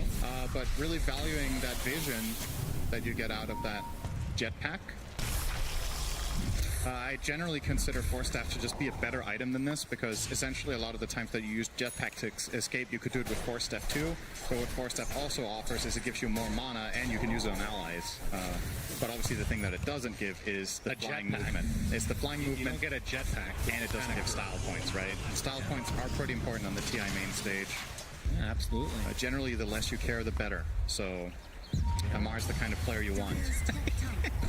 Yeah, that's pretty accurate, actually. I mean, there was a lot of questions when they were at their first LAN this year. How would they react? Because they're very good online. It's literally the same thing, right? But then they had an interview with the coach, and he was like, I guess we'll win. And everybody was so inspired, they won the whole event. So can't blame them. This rocket flare will show that the Roche is being taken right now from Gaiman. You can see OG not that close right now. They're going to smoke up and try to contest, but this Roche is going down. It seems like the purpose of this from Gaming Gladiators is to bait a fight. I think they know that they're not going to get it in time. Yeah, they back out for now. That one already uses the hookshot, comes in, will connect, but there's the global silence into the pulverize, so it looks like Taiga will be the first to fall. Gets off the cogs. Oh no, stuck inside the cliff essentially.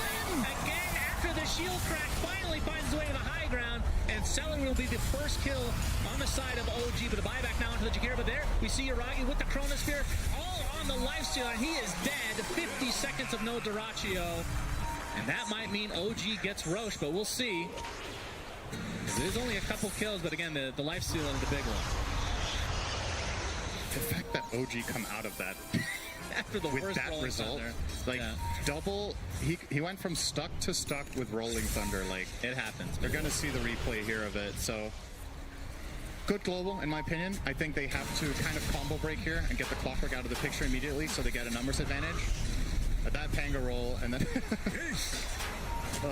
this hero has some of the funniest moments in the game, but they were still okay. Obviously, yeah, Roche, very low. It is low, but the hook shot onto Ace, and it looks like Yuragi is going to get the Aegis, no problem. Ace now cannot get out of the cogs easily. And as a result, OG pick him up. And now there's a haze. Boom. Pretty low on mana, but BZM pretty low on HP. So they reset, being happy taking that first Roshan for themselves. Now they're sporting that 4K lead. And the global silences, I mean, they've been consistently getting kills, but in like a Roche fight, like that was essentially, they popped it, they killed the support, and the support just popped back pretty much. Yeah. Like, they don't stay dead very long in these. And if you're just getting a support on the global silence, maybe not. This has been one of the biggest downsides of the hero for a long time, right? Is that when you play it as support, global is such a huge part of what your hero offers that if you don't get a big payoff, it's not the greatest. So I think, I mean, given the circumstances there, if he doesn't global, I think that hook shot just leads to a really problematic fight for Gaming Gladiators. So he probably feels forced to use it, but it's like, I think that was a good global, but it was just because he had to. He doesn't want to use it like that. So you want to, in this game, you want a global to kill Faceless. You want a global to kill Pango when you get that jump off, but you kind of have to kill them in the Storm Stun because Pango has the Yules into Blink and Void has the BKB. I should mention Tofu does have 4 staff, and Celery's working on one for himself now as well. Yep. So just having these options for the cogs. Yeah, we need that for sure. It's like best. Celery, but here comes the initiation from Boom. Look at the first damage. Global Silence is there, but Yuragi pops the BKB and the Chronosphere. Trying to focus down Celery to start things out. They'll get him relatively easily. Now, Duraccio gets destroyed. Misha gets credit for that, and Boom able to zip away. And Taiga, no hook shot here. So Boom is fine, but the initiation from Gaiman looked good initially. Not able to find themselves a kill, though. And that was still either way on an Aegis holding Yuragi. Yeah. They didn't have Ace as a part of the play either, right? So they were lacking that bit of damage and teamfight control that Primal Beast offers. But sometimes it is like this, that Primal Beast either, I'm not sure if that exact moment, if he was pushing out bottom, because if you're all 5 heroes missing all the time, your plays get really telegraphed. Sometimes you have to show a core to give the enemy team the chance of getting out of position or feeling safe when they're not. So it's understandable that Ace is maybe showing here bottom, but it's just a tricky situation when their lanes are this pushed in bottom and mid. Like you gotta take care of that when you're making the play as well. It's hard. And OG's counterplay just again proving to be too strong. Yeah, Yuragi, he might use the Aegis here. Nope, time off, he's fine. And now a lot of mana missing from Boom. BZM. Are they actually that Rolling Thunder? Celery, he's going to be spotted and easily brought down from OG as Ace gets a 4-staff action. Now the zip in from Boom. This is going to be an FS bomb. They're trying to focus down Yuragi. They get him. That's life number 1. But the Storm is already dead. You can see the Uproar Aghanim Scepter from Ace doing massive damage as he secures himself a double kill. But now all onto Duraccio. Gets bashed up, gets brought down, and it looks like Ace is next on the list. Pops the Uproar one more time. Oh, he actually gets a nice polarize. Triple kill for him. And oh my god! Ultra kill, and then eventually brought down to Yuragi's hand. How the heck did he get an ultra out of that? Man, I love that Aghanim. I have to say, it's kind of winning me over right now that I exposed it. In Aghanim's Labyrinth, that's the hardest parts. And that was a pretty strong fight. He did more damage than his entire team combined in that fight. Absolutely. That is an issue, right? Because you're losing the lifesteal and the Storm pretty early in these fights. You see the replay here. Yeah, so Maiden dead straight off the bat. And that's a very nice use there from Misha of the Psychic Headband to push the Primal Beast away a little bit and buy some time. This'll come in handy. This connection is super good, though. Really isolating, killing Viper. I think he had 1 second cooldown on BKB there, by the way, Amar. So could have been a very, very different outcome if that had happened 3 seconds later.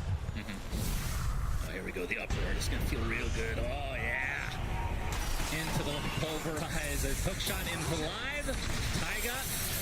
BZM is here to try to help. It's disarmed there. And Gaiman just disengaging a bit as, okay. Celery with the freezing field just wants to hit the R button this game. Understandable. Pretty hard game to get that off, honestly.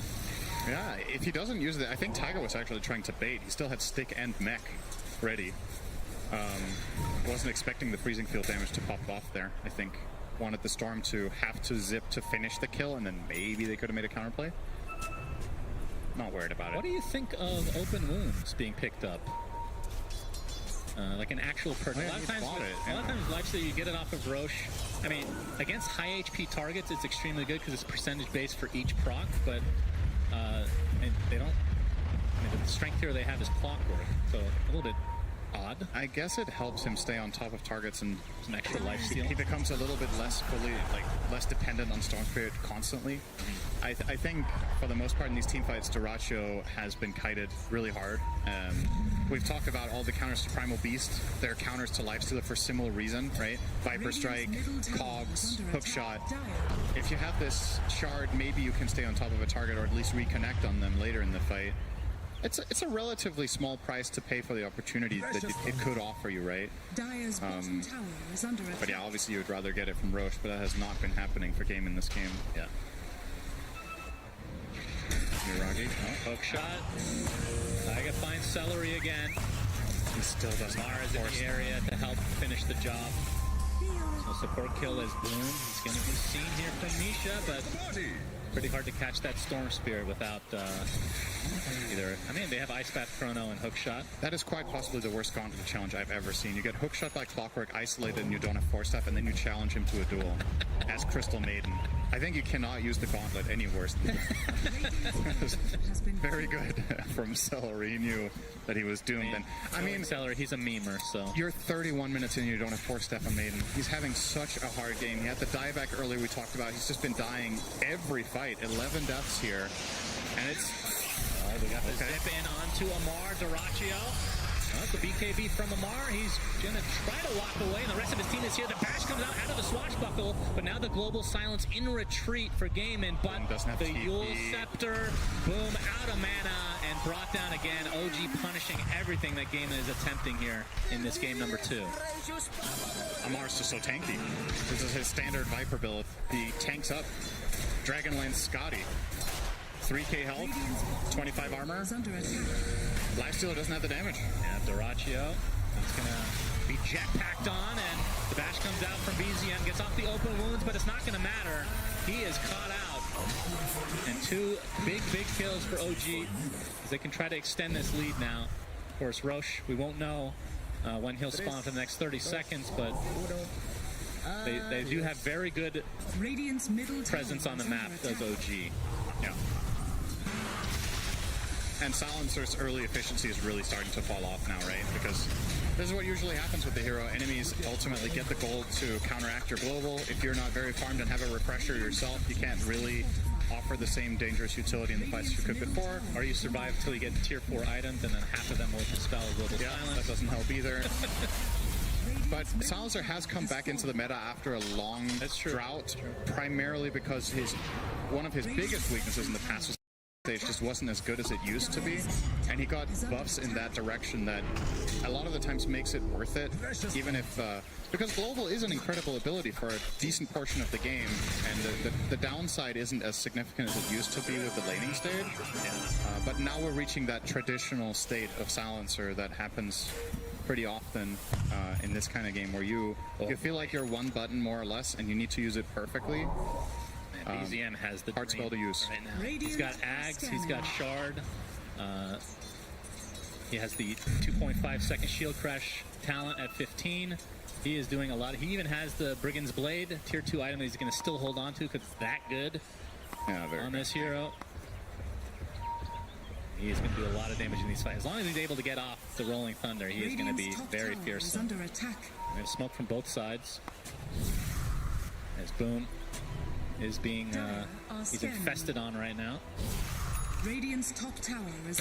I mean, we should say one downside to infest bombing, because that used to be the way to play this Storm Nax combo from back in the day. You're not getting the HP benefit, really. Like, it's not a save. We've seen that from the group stage, how powerful that can be. That's true. Yeah. If you're always engaging with infest, it never does anything else than that, right? Yeah. I will say, though, the way these fights have played out most of the time, I don't know how much of a save it would have really been. Probably. I think most of the time that OG isolate them, they're kind of just in trouble regardless of an extra 500 or 1,000 health, however much it is, depending on level. Right? Okay. Well, they are going for the old Roche. It's already at half HP. And I don't think OG's going to get here in time, so this is going to be a nice sneak. That is really important, actually, for gaming. Duracio regretting buying his shard now. Although Boom will take it, that's a very good one as well. They put the Aegis on Lifestealer, not on the Storm. Generally considered one of the single best Aegis carriers in the game because of that full mana pool you get back, but... That is interesting. I don't know what the logic is here, because a lot of the time when you put Aegis on Lifestealer in this like Lifestealer Storm combination, it's because Lifestealer is going to go and hit high ground, right? That does not seem possible in this game right now. Yes. I think you have to find team fights, and that's where I like it more on Storm, probably, so you can play more YOLO, just jump in, expend his mana pool, get a second life, and try again. Because as it stands, OG's heroes are just getting so damn tanky. Viper with the 3k health, as we've covered. You've got Greaves on clock. Tango's got Iragi, he gets initiated on. Okay. And he gets blown up from 100 to 0 instantly. Like I said, they don't have the damage, Shannon. It's well, case in point right there. If they're able to use... Yeah, the shard does a lot of damage from Boom, of course, but... And like I said, the open wounds, it does percentage-based damage. Doesn't matter how tanky you are. Of course, they do have ways to dispel it, but if you're going to be stun locked, then it eats through you very quickly. I think Uragi was really surprised to die there. His 3k health and a Titan Sliver just died in the vortex. Crazy. Obviously, Boom with the level 20 talent has that longer vortex, so helps out. Is eyeing up a BKB now, has the axe. Yeah, don't count Gaming Gladiators out, even though it looks hard, because that Roche could have potentially changed everything. I think a little bit of a blunder there from OG. It's easy to say from our perspective that that is one they need to defend, but just didn't have the read at the right time that it was happening. And now Gaming Gladiators foot on the pedal, just straight down to bottom tier 2. I don't think OG are interested whatsoever in trying to defend this one. I will say, even though, I mean, we're seeing them actually hit buildings with this Aegis, right? So that, like you said, having that on Lifestealer does help. And that's something that they did not take advantage of last time, is when they got the Roche, they're not able to do anything with it, as the macro fire used to slow down Ace, but he's going to be fine. He was eyeing up the Shivas, but he changed it now to Refresher. He gets hook shot, and the cogs back in, but the zip in. Oh, the instant bash onto Boom. He has to use these Yules just to keep himself alive. We'll have to zip away now, as even the Infest is used to actually disengage. Looks like Tofu's going to be the sacrifice, but that was an instant bash from the Swash after the zip in from the Storm Spirit. It's a little bit unfortunate for Gaimin, but they don't lose too much. I believe the math on getting a bash when you... Oh, hang on. Gonna go back in, and you can see they're gonna blow off Amar right off the bat. And the buyback from the Silencer just to get the global silence off. And now the Pulverize coming through as well. Double kill for Duracio, as Uragi wants to try to fight, at least trying to get the Crystal Maiden. He'll do so. He'll time walk back out. Not a whole lot of mana to speak of now onto the Lifestealer, but he's got that Ghoul Frenzy, Cinderin, which is all he really needs. He gets hookshot though, so Taiga gives himself enough space to walk away. This Diffusal Blade's being very annoying on the side of OG against Gaimin, but Gaimin coming out on top of another fight here. There is still Chrono. That was never expended in that fight. Global Silence on cooldown here from Tofu can't protect against Void going for that if he wants to, but yeah, pretty good again from Gaming Gladiators. Sure, you use your Silencer buyback, but I don't think that was too terrible. Aegis, however, only 1 minute left, so I think they would love to find one more fight as long as this is online. Global up in 30 would align very nicely with the play, and you are seeing them all go back to base to get resources, and I would imagine a smoke could be on the menu next. If they have any left, they don't, I think. None of them are on their supports, so maybe that's just not a possible play. Ace is showing himself. Yeah, he was looking for something. He's going to get caught on again, though, and he's going to be bursted again. He does have buyback if he wants to expend it, but it looks like OG will likely just attempt to get back to base. So Gaiman, again, with the Aegis, has made such a big difference in these fights that they feel very confident to go in. That kind of felt like a bait from Uragi, but again, it's just he doesn't survive. They don't force staff him. They don't get the hook shot in time. I think that time the Swashbuckle did also bash, so I don't even think he was unlucky on the Pango. It's the wrong read on how tanky he is, really, and I don't really blame him that much. I'm also a little bit surprised with how easily they kill him, but considering they already did it bottom, by now he should know what the game state is, right? So this time around, I think less excusable than the first one. Gaiman, I mean, this game looked like it was getting really grim for them. I think, yeah, the win probability was 84% for the Dire, and now we're pretty much back to a 50-50. So anyone's game again. Indeed. Shot, Dyrachyo no more with the Aegis. He's going to get pushed back, but he gets the infest off in a creep, healing up a little bit, trying to get his HP back via right-clicking, but it's not going to happen. But the reinforcements have arrived as Boom able to get one, but Taiga buys back into the game. Ace pops to BKB, now focusing on Amar with that trample, doing quite a bit of damage. Now we'll have to just TP out, but he gets back. Whoa! Okay. It was on cooldown, I think, from Shield Crash. The bash was on cooldown? Yeah, I think he got a bash from Shield Crashing on the left. So I think his basher was on cooldown for that one. Because, like, that was a Shield Crash plus a full Swashbuckle. If you don't bash, I don't know, it's like 25% maybe to not get a bash when you use both of those together. I think we're going to see it perhaps in the replay here, so keep an eye on that in the end off to the left. Nice global here, by the way, was almost enough to save the Lifestealer. Didn't mention the Greaves, by the way, on clock to be able to dispel that. Very nice. Exactly, but the global just made him take a little bit of time to make that play, and that was enough to not get the full cogs combo off. But we're going to see here, I think this is where he already crashed off to the left, right? It was on cooldown down there. So. Yeah, he's happy. Yeah. That was a close one. Dyrachyo not too happy with that death, though. It seems like both carries are a little bit too far forward. Like maybe each team needs a Lotus Orb or something like that to maybe protect a little bit from these jumps. He's gonna get hookshot on, and the item is still down there, but he pops the uproar. No more bashes as a result, at least temporarily. Dyrachyo's come to play as well. There's a zip in from Boom. The focus again onto Uragi, and he's dead again! Third time they've done this. Taiga, he's in his jetpack, and he's TPing home. They find a lone Jakiro, though. So Misha drops to the deck, and Gaiman seem to have turned this game around completely. They've been winning every little engagement since that Aegis was taken. Is it time, Shannon? Is this when you buy A on this convoy? Oh, man. I mean, do you think status resist would help here, or is that not enough? I mean, it obviously feels bad to have to go for it, but... He even swapped out his status resist, right? He gave away the Titan Sliver to get a Ninja Gear, so... I think in this, it's actually kind of ironic. I think in this moment, he might have actually survived with the Titan Sliver if he had it. I think that would have... Out of the 3 times they killed him this way, this one, it might have worked. And that was the time he didn't have it. I don't know. I'm joking about the disc, of course, but they need to find some sort of way of protecting their Void. OG have really dropped the ball a little bit here in the last few minutes. Yeah, Boom has Sheepstick now. That's huge. So, yeah, now...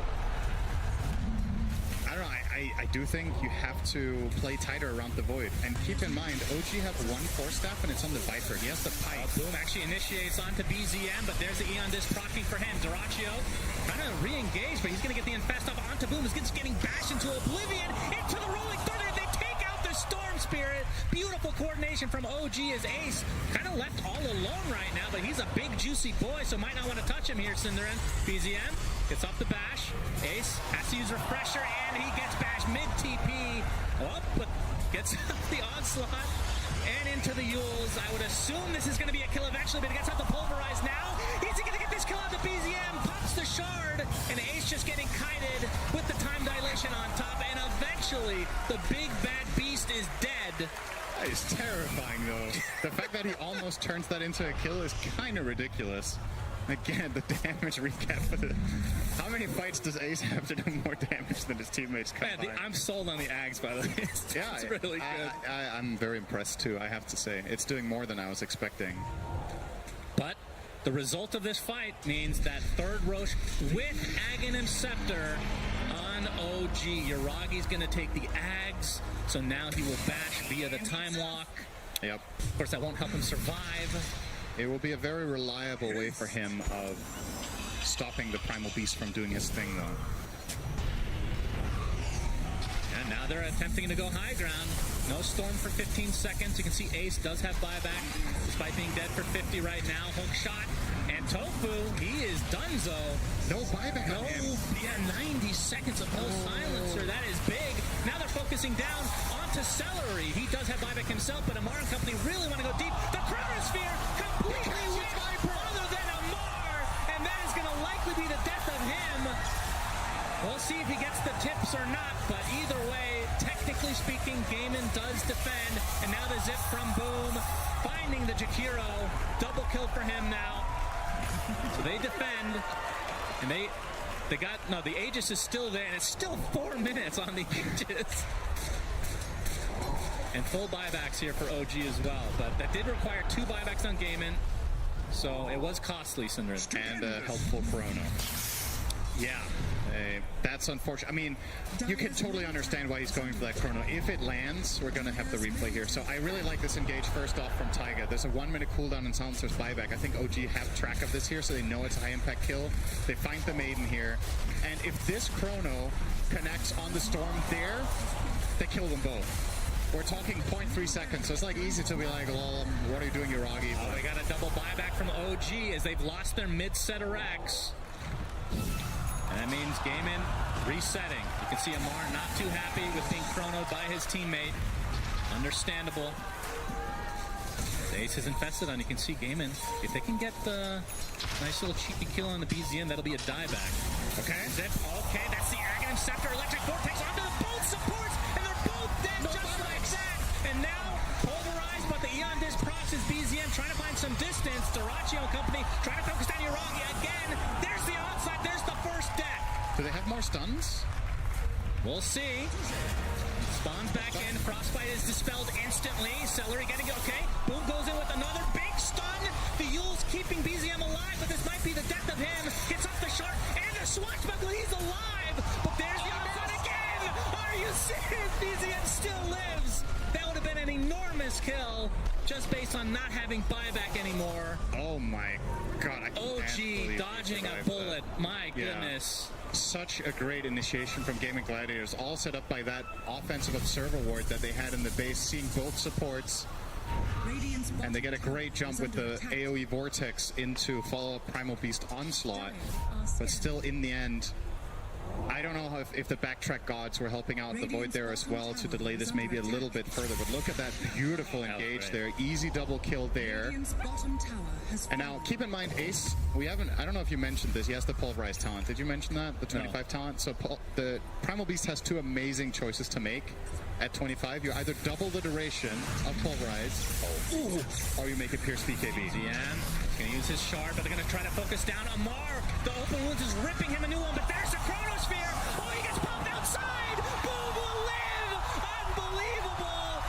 And we'll see if they're able to turn this around as Yuragi. Oh my god, he time walks everything off. But BZM is taking the brunt of the damage, uses the shield crash, trying to get back to his base, but the onslaught finally finishes off the Pangolier.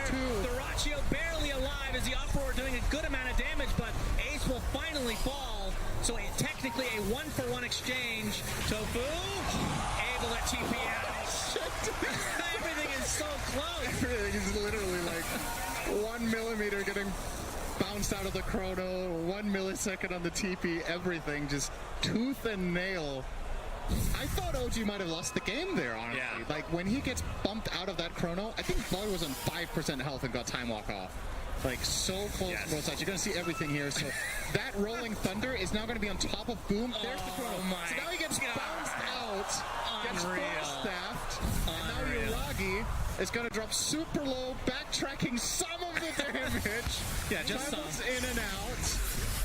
Oh, meanwhile, Amar, he's dead. 15 seconds of no Viper. Big kill for Gaiman. Was he just out solo pushing mid? Yes. His teammates were too far away to help him. He does not have buyback. That might be it. And Pango's dead as... I mean, I guess the reason he feels somewhat comfortable doing that is Primal Beast is dead. You're not safe if your teammates aren't there. They're playing it safe. They're not going to go for Throne despite being in the 4v5 advantage or 4v3 advantage. So we'll take the top set of racks and then can waddle their way back down to bottom to get megas. But still so much time without these heroes. But here's the initiation. Global silence, but the instant BKB. But now the bash applied to Yuragi. Now trying to focus down Darachi, who's going to have to time walk out. And instead, they're going to lose Taiga. Does have buyback, though. Yeah. That's 2 sets. Now to the bottom lane they go. Still 30 seconds until their Primal Beast is back. I actually think OG had to try for that. If they don't do it, they lose the lane for free and the play just happens bottom instead. Now they have a buyback play, potentially, with a 10-second cooldown on Chrono. This is defendable because Ace is dead and Pango is spawning. Gaiman actually needs to be a little bit cautious here, but they don't know necessarily what could be coming their way right now. Nice rage reaction on the ice path, though. Bash. Gets bashed inside, though. Chrono is available. Okay. Gonna try it. Yeah, reverse time walk back out. And you can see Amar obviously dead for 30 seconds. He's the one holding cheese as well, so that's an important item potentially that's still sidelined. But now it's a 5v4 until Amar is back. But they were not able to secure megas. And OG still have everything at their disposal once Amar is back online. Man, what? I imagined this game playing out 30 minutes ago. Like, no way would I have imagined that we were getting this. What a treat, though. It feels like every team fight has some sort of detail that means everything. Yeah, and it's always something very small, technically speaking, right? Like one key backtrack, or one hero getting pushed a little, or one perfect force down. All right, the initiation on to Yuragi. He's going to get pulverized. Is this enough? It is, but he does have buyback available. The bash not enough to keep Boom in place. Big rolling thunder from BZM as the Viper strike now to Daracio. He's going to get Chronoed as well, and he's going to be brought down. He also has buyback, though, but that's the bigger kill on Ace, who does not. And he used Refresher, too, before he died, which I guess actually doesn't matter because he doesn't have buybacks. Thank you, Shane. Great analysis, as always, from Cinderin.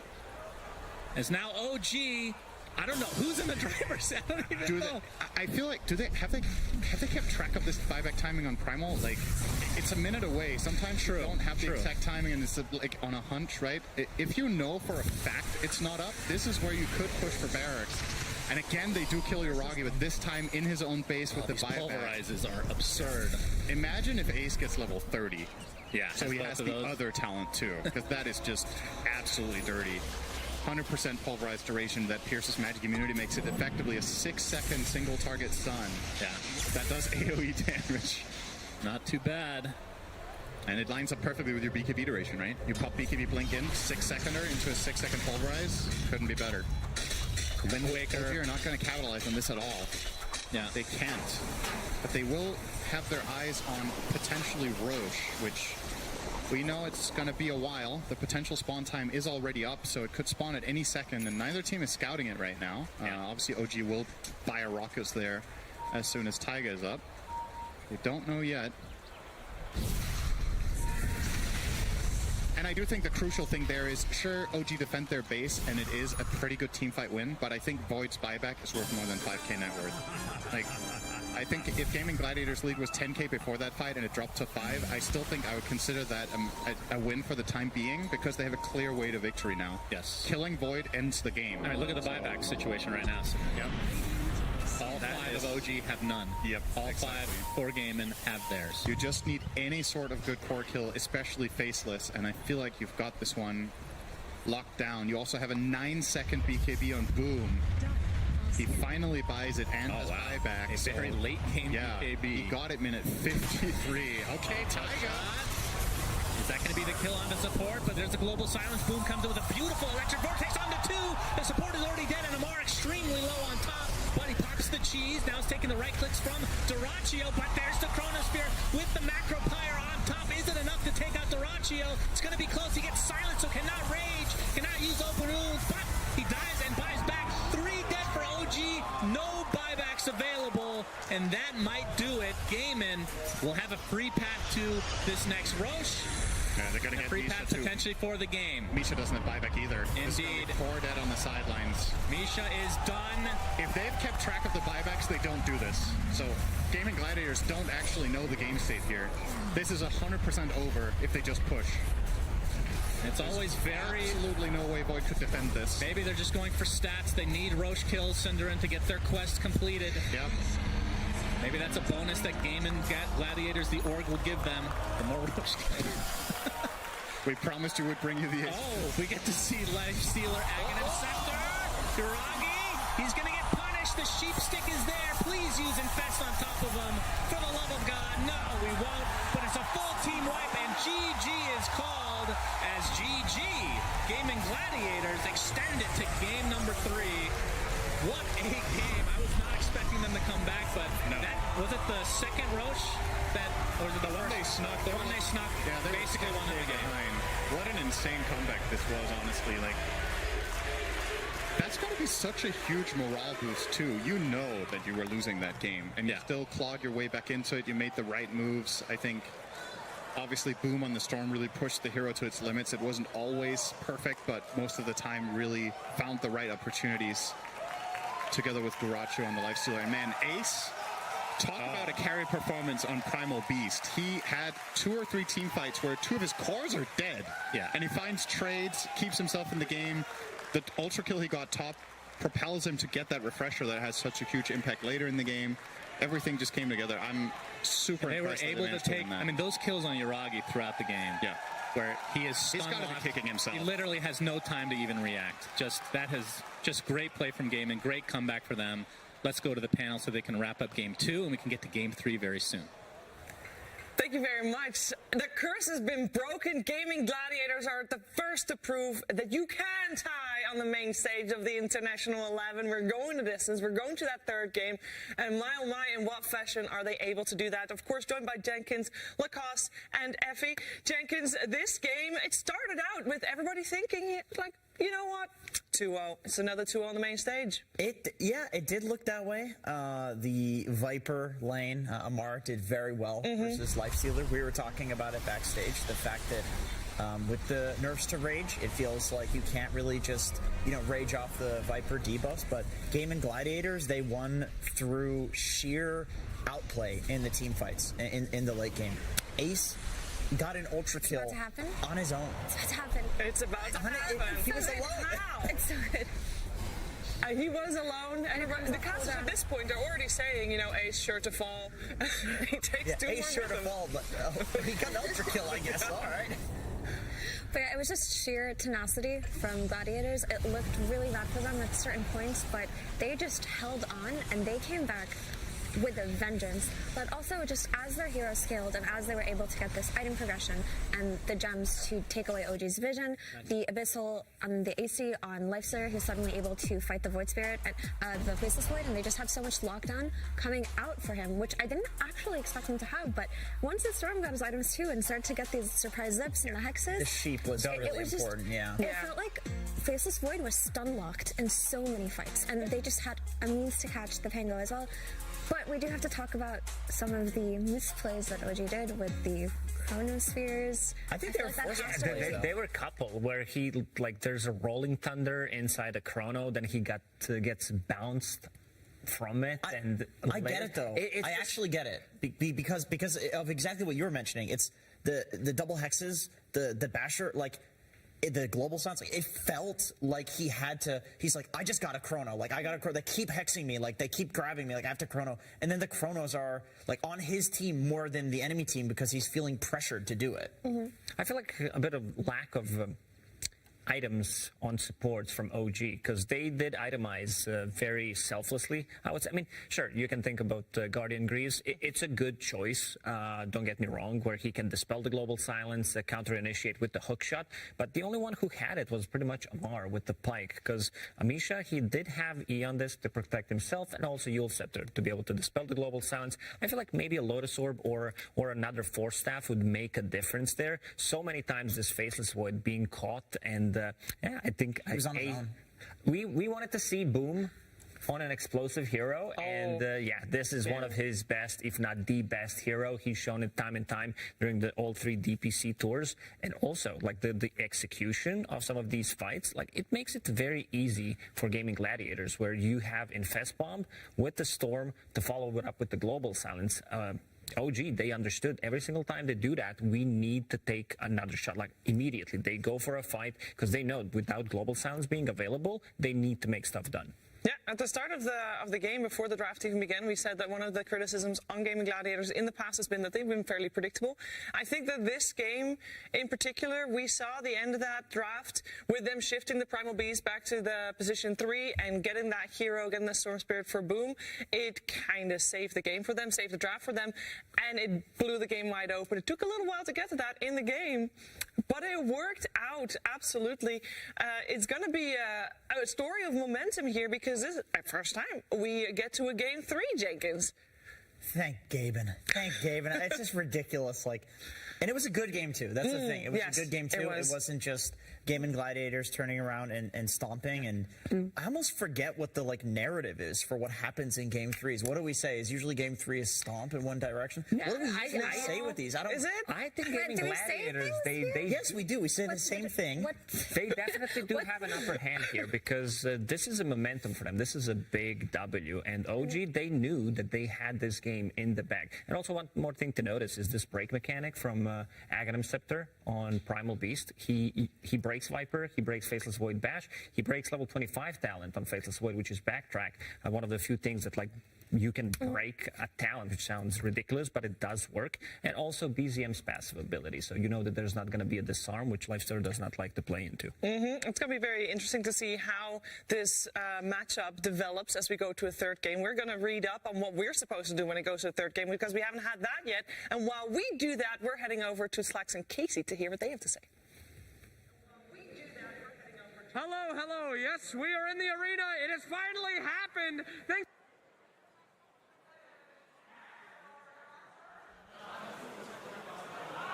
Really happen, but thank you. You got global silence. You got global silence real hard there. That's what the silencer does to you. I mean, there was also a Mask of Madness, I believe, sitting next to him. Ace Nightstalker. They activated it. That's also activating a silence, so then everything just falls apart. So here we are. But we did actually, quickly check what we're supposed to do when it goes to a game 3. These are very tense moments for these teams. They got such a small amount of time to think about this, to adjust. And of course, while the game is going on, the coach already has a big job. And okay, what am I going to say? What am I going to say? What's important? I think the most important thing is very simple. Try to reset, Effie. Try to get back to not feeling like you just lost, not feeling like you just win. Just go back from the start. The most important thing that a player can have in a LAN environment is the ability to recuperate and to recover after losses, because some of them can feel so brutal, right? Especially in games where you did something wrong. Some people can... I mean, if I were a carry player and I chronoed a teammate and they died, I would feel horrible about it. And these things happen. The game was difficult. You were most likely going to lose anyway, and that play in particular did not lose you the game, right? So you have to be able to identify that and just move on. So just take a couple of deep breaths. Don't talk about the game anymore. Maybe talk about it later if you do win, but for now, just talk about what you're going to do next. You need to be able to reset, stop thinking about game 1, game 2. For now, it's just the best of 1 elimination game. Yep. Okay, we're going to see once again if the global silence has ended on the side of Slacks and Casey. Let's head over to them. Hello. Can you hear me, ladies and gentlemen? We are here for the first game 3 of the International here. Are we hyped? Things are crazy. Some would say things are mad. Right? Pun? I'm losing my mind. There you go. Perfect pun, my friend. What did you think about that series? Are you hyped up? It's about time we got a game 3, I think. Yeah. Primal Beast, Ags. I think that's my favorite spell in the entire game. Yeah. That was good to see then, yes. Any recommendations from the Mask of Madness himself about what they should do in this final game? I think they should pick Drow and build Mask of Madness. Wow, very creative. Thank you so much. Casey, do you have anybody? What do you got over there? How's the crowd feeling over there for you, Casey? Well, right now they look a little sleepy, so could you wake up? Thank you. So it's kind of convenient, don't you think, that OG and GG sound so similar when you cheer? Because backstage we're like, wait, Oh, now they're chanting for GG. So I decided to find some fans from each side to prove their worth. Sir, how many TIs have you been to now? Oh, it must be 6 or 7. If you count, it depends if you count the last one. Yeah. And you're here. You think who is going to take it all the way here in this game 3? I think OG's going to get there. Yeah. Yeah. Why? Well, these guys are pros. They were ahead there. We've all been there where we lose a game where we're ahead. I think they're going to reset and come back like in a fresh game 3. You're amazing. I love that you said we've all been there, like, on the TI stage. No biggie, no big whoop. Thank you so much, and thanks for coming to so many. Thank you, Casey. Yeah, okay, and then I know, sir, are you pretending to be a GG fan because you promised me you were, and then I turned around and you're wearing this hat? I think I'm a GG fan now. GG is so good now. What do you mean so good now? I mean, the group stage is so... Okay, you've been a fan of GG for how many minutes? 1 hour. 1 hour. You know what? I'll take it. Who else is thinking GG? By the way, very confusing because GG and GG sound very similar. So somebody's gonna GG. It might be GG or OG. All right, you with me? Wow, one woo. What is wrong with you guys? Get back in here, Slacks. We gotta get this crowd all fired up. Don't worry about it. It's going to be a GG easy for OG, maybe GG, but either way, we're going to go to a little video. So goodbye, crowd. Enjoy this wonderful video content. Video content. This is being recorded. Jenkins. Hello, everybody. Welcome to this video where we're going to be a panel. Sorry. What is he talking about? What are they doing?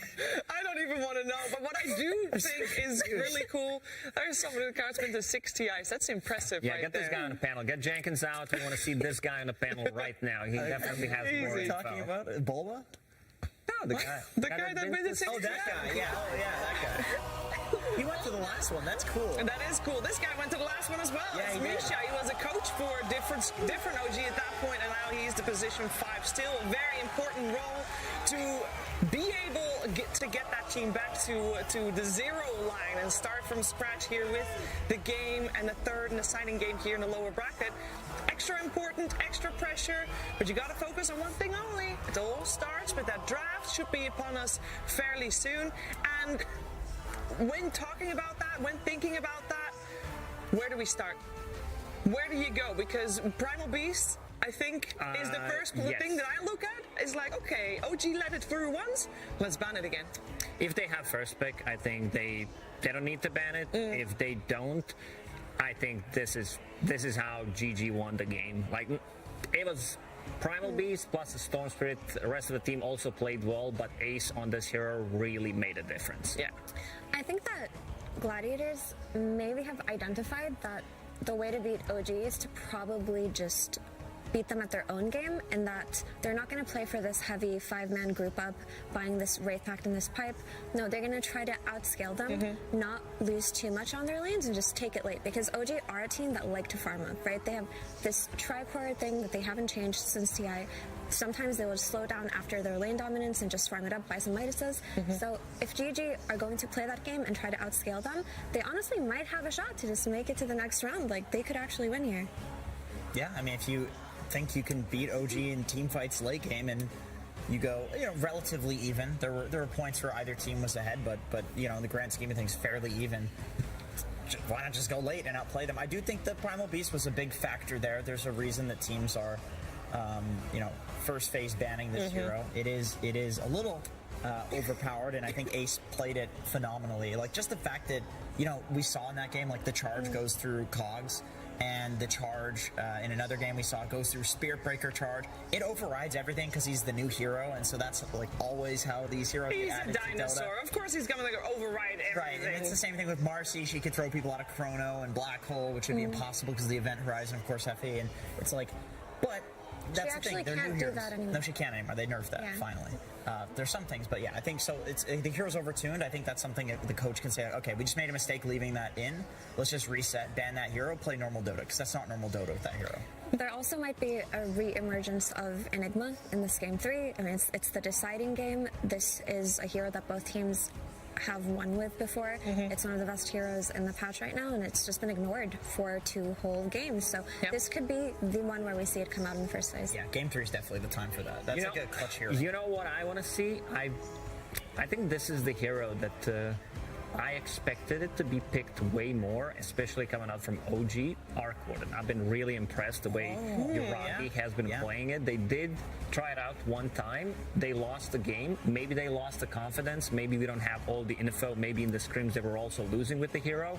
But the way he played it, like during the majors and DPC, big fan. Like there's something to this hero that can hold the high ground for a very long time. It's also a hero that plays very aggressive with the advantage. And once he hits his timing with the Octarine Aghanim's, it's just extremely difficult to play. All right, it is time to find out what the teams have in store for each other, and if we're going to have that Arc Warden, yes or no. It's over to the draft for Game 3. Diamond Gladiators versus OG. Game 3. Gladiators turn to Now, before the series starts, you can, of course, theory craft a lot of openings in that draft, and you can, like, spar, basically, with your coach and your captain to see how things are going to go down. But once you get to that 3rd game of a best-of-3, there's mind games at play. You've got 2 extra games of information. You got to process them real fast. And it is all about what you identified as the threat from the previous game. So far, it has not yet been Primal Beast. We got actually also a little bit of a difference coming out from Gaming Gladiators. The previous 2 games, they banned out Razor and Timbersaw. Now letting Timbersaw in and banning out the Snapfire instead. And on the other side, OG actually thinking quite a little bit about who they are going to ban next to Marcy. Previous game, they, of course, banned Undying and Shadow Fiend, and the game before that, it was both Marcy and Primal Beast, but so far, not yet set on that front. There it is. Okay, Get it out. Removed. Get it out. I got another prediction. Okay. This is going to be on the Arc Warden level. Tinker.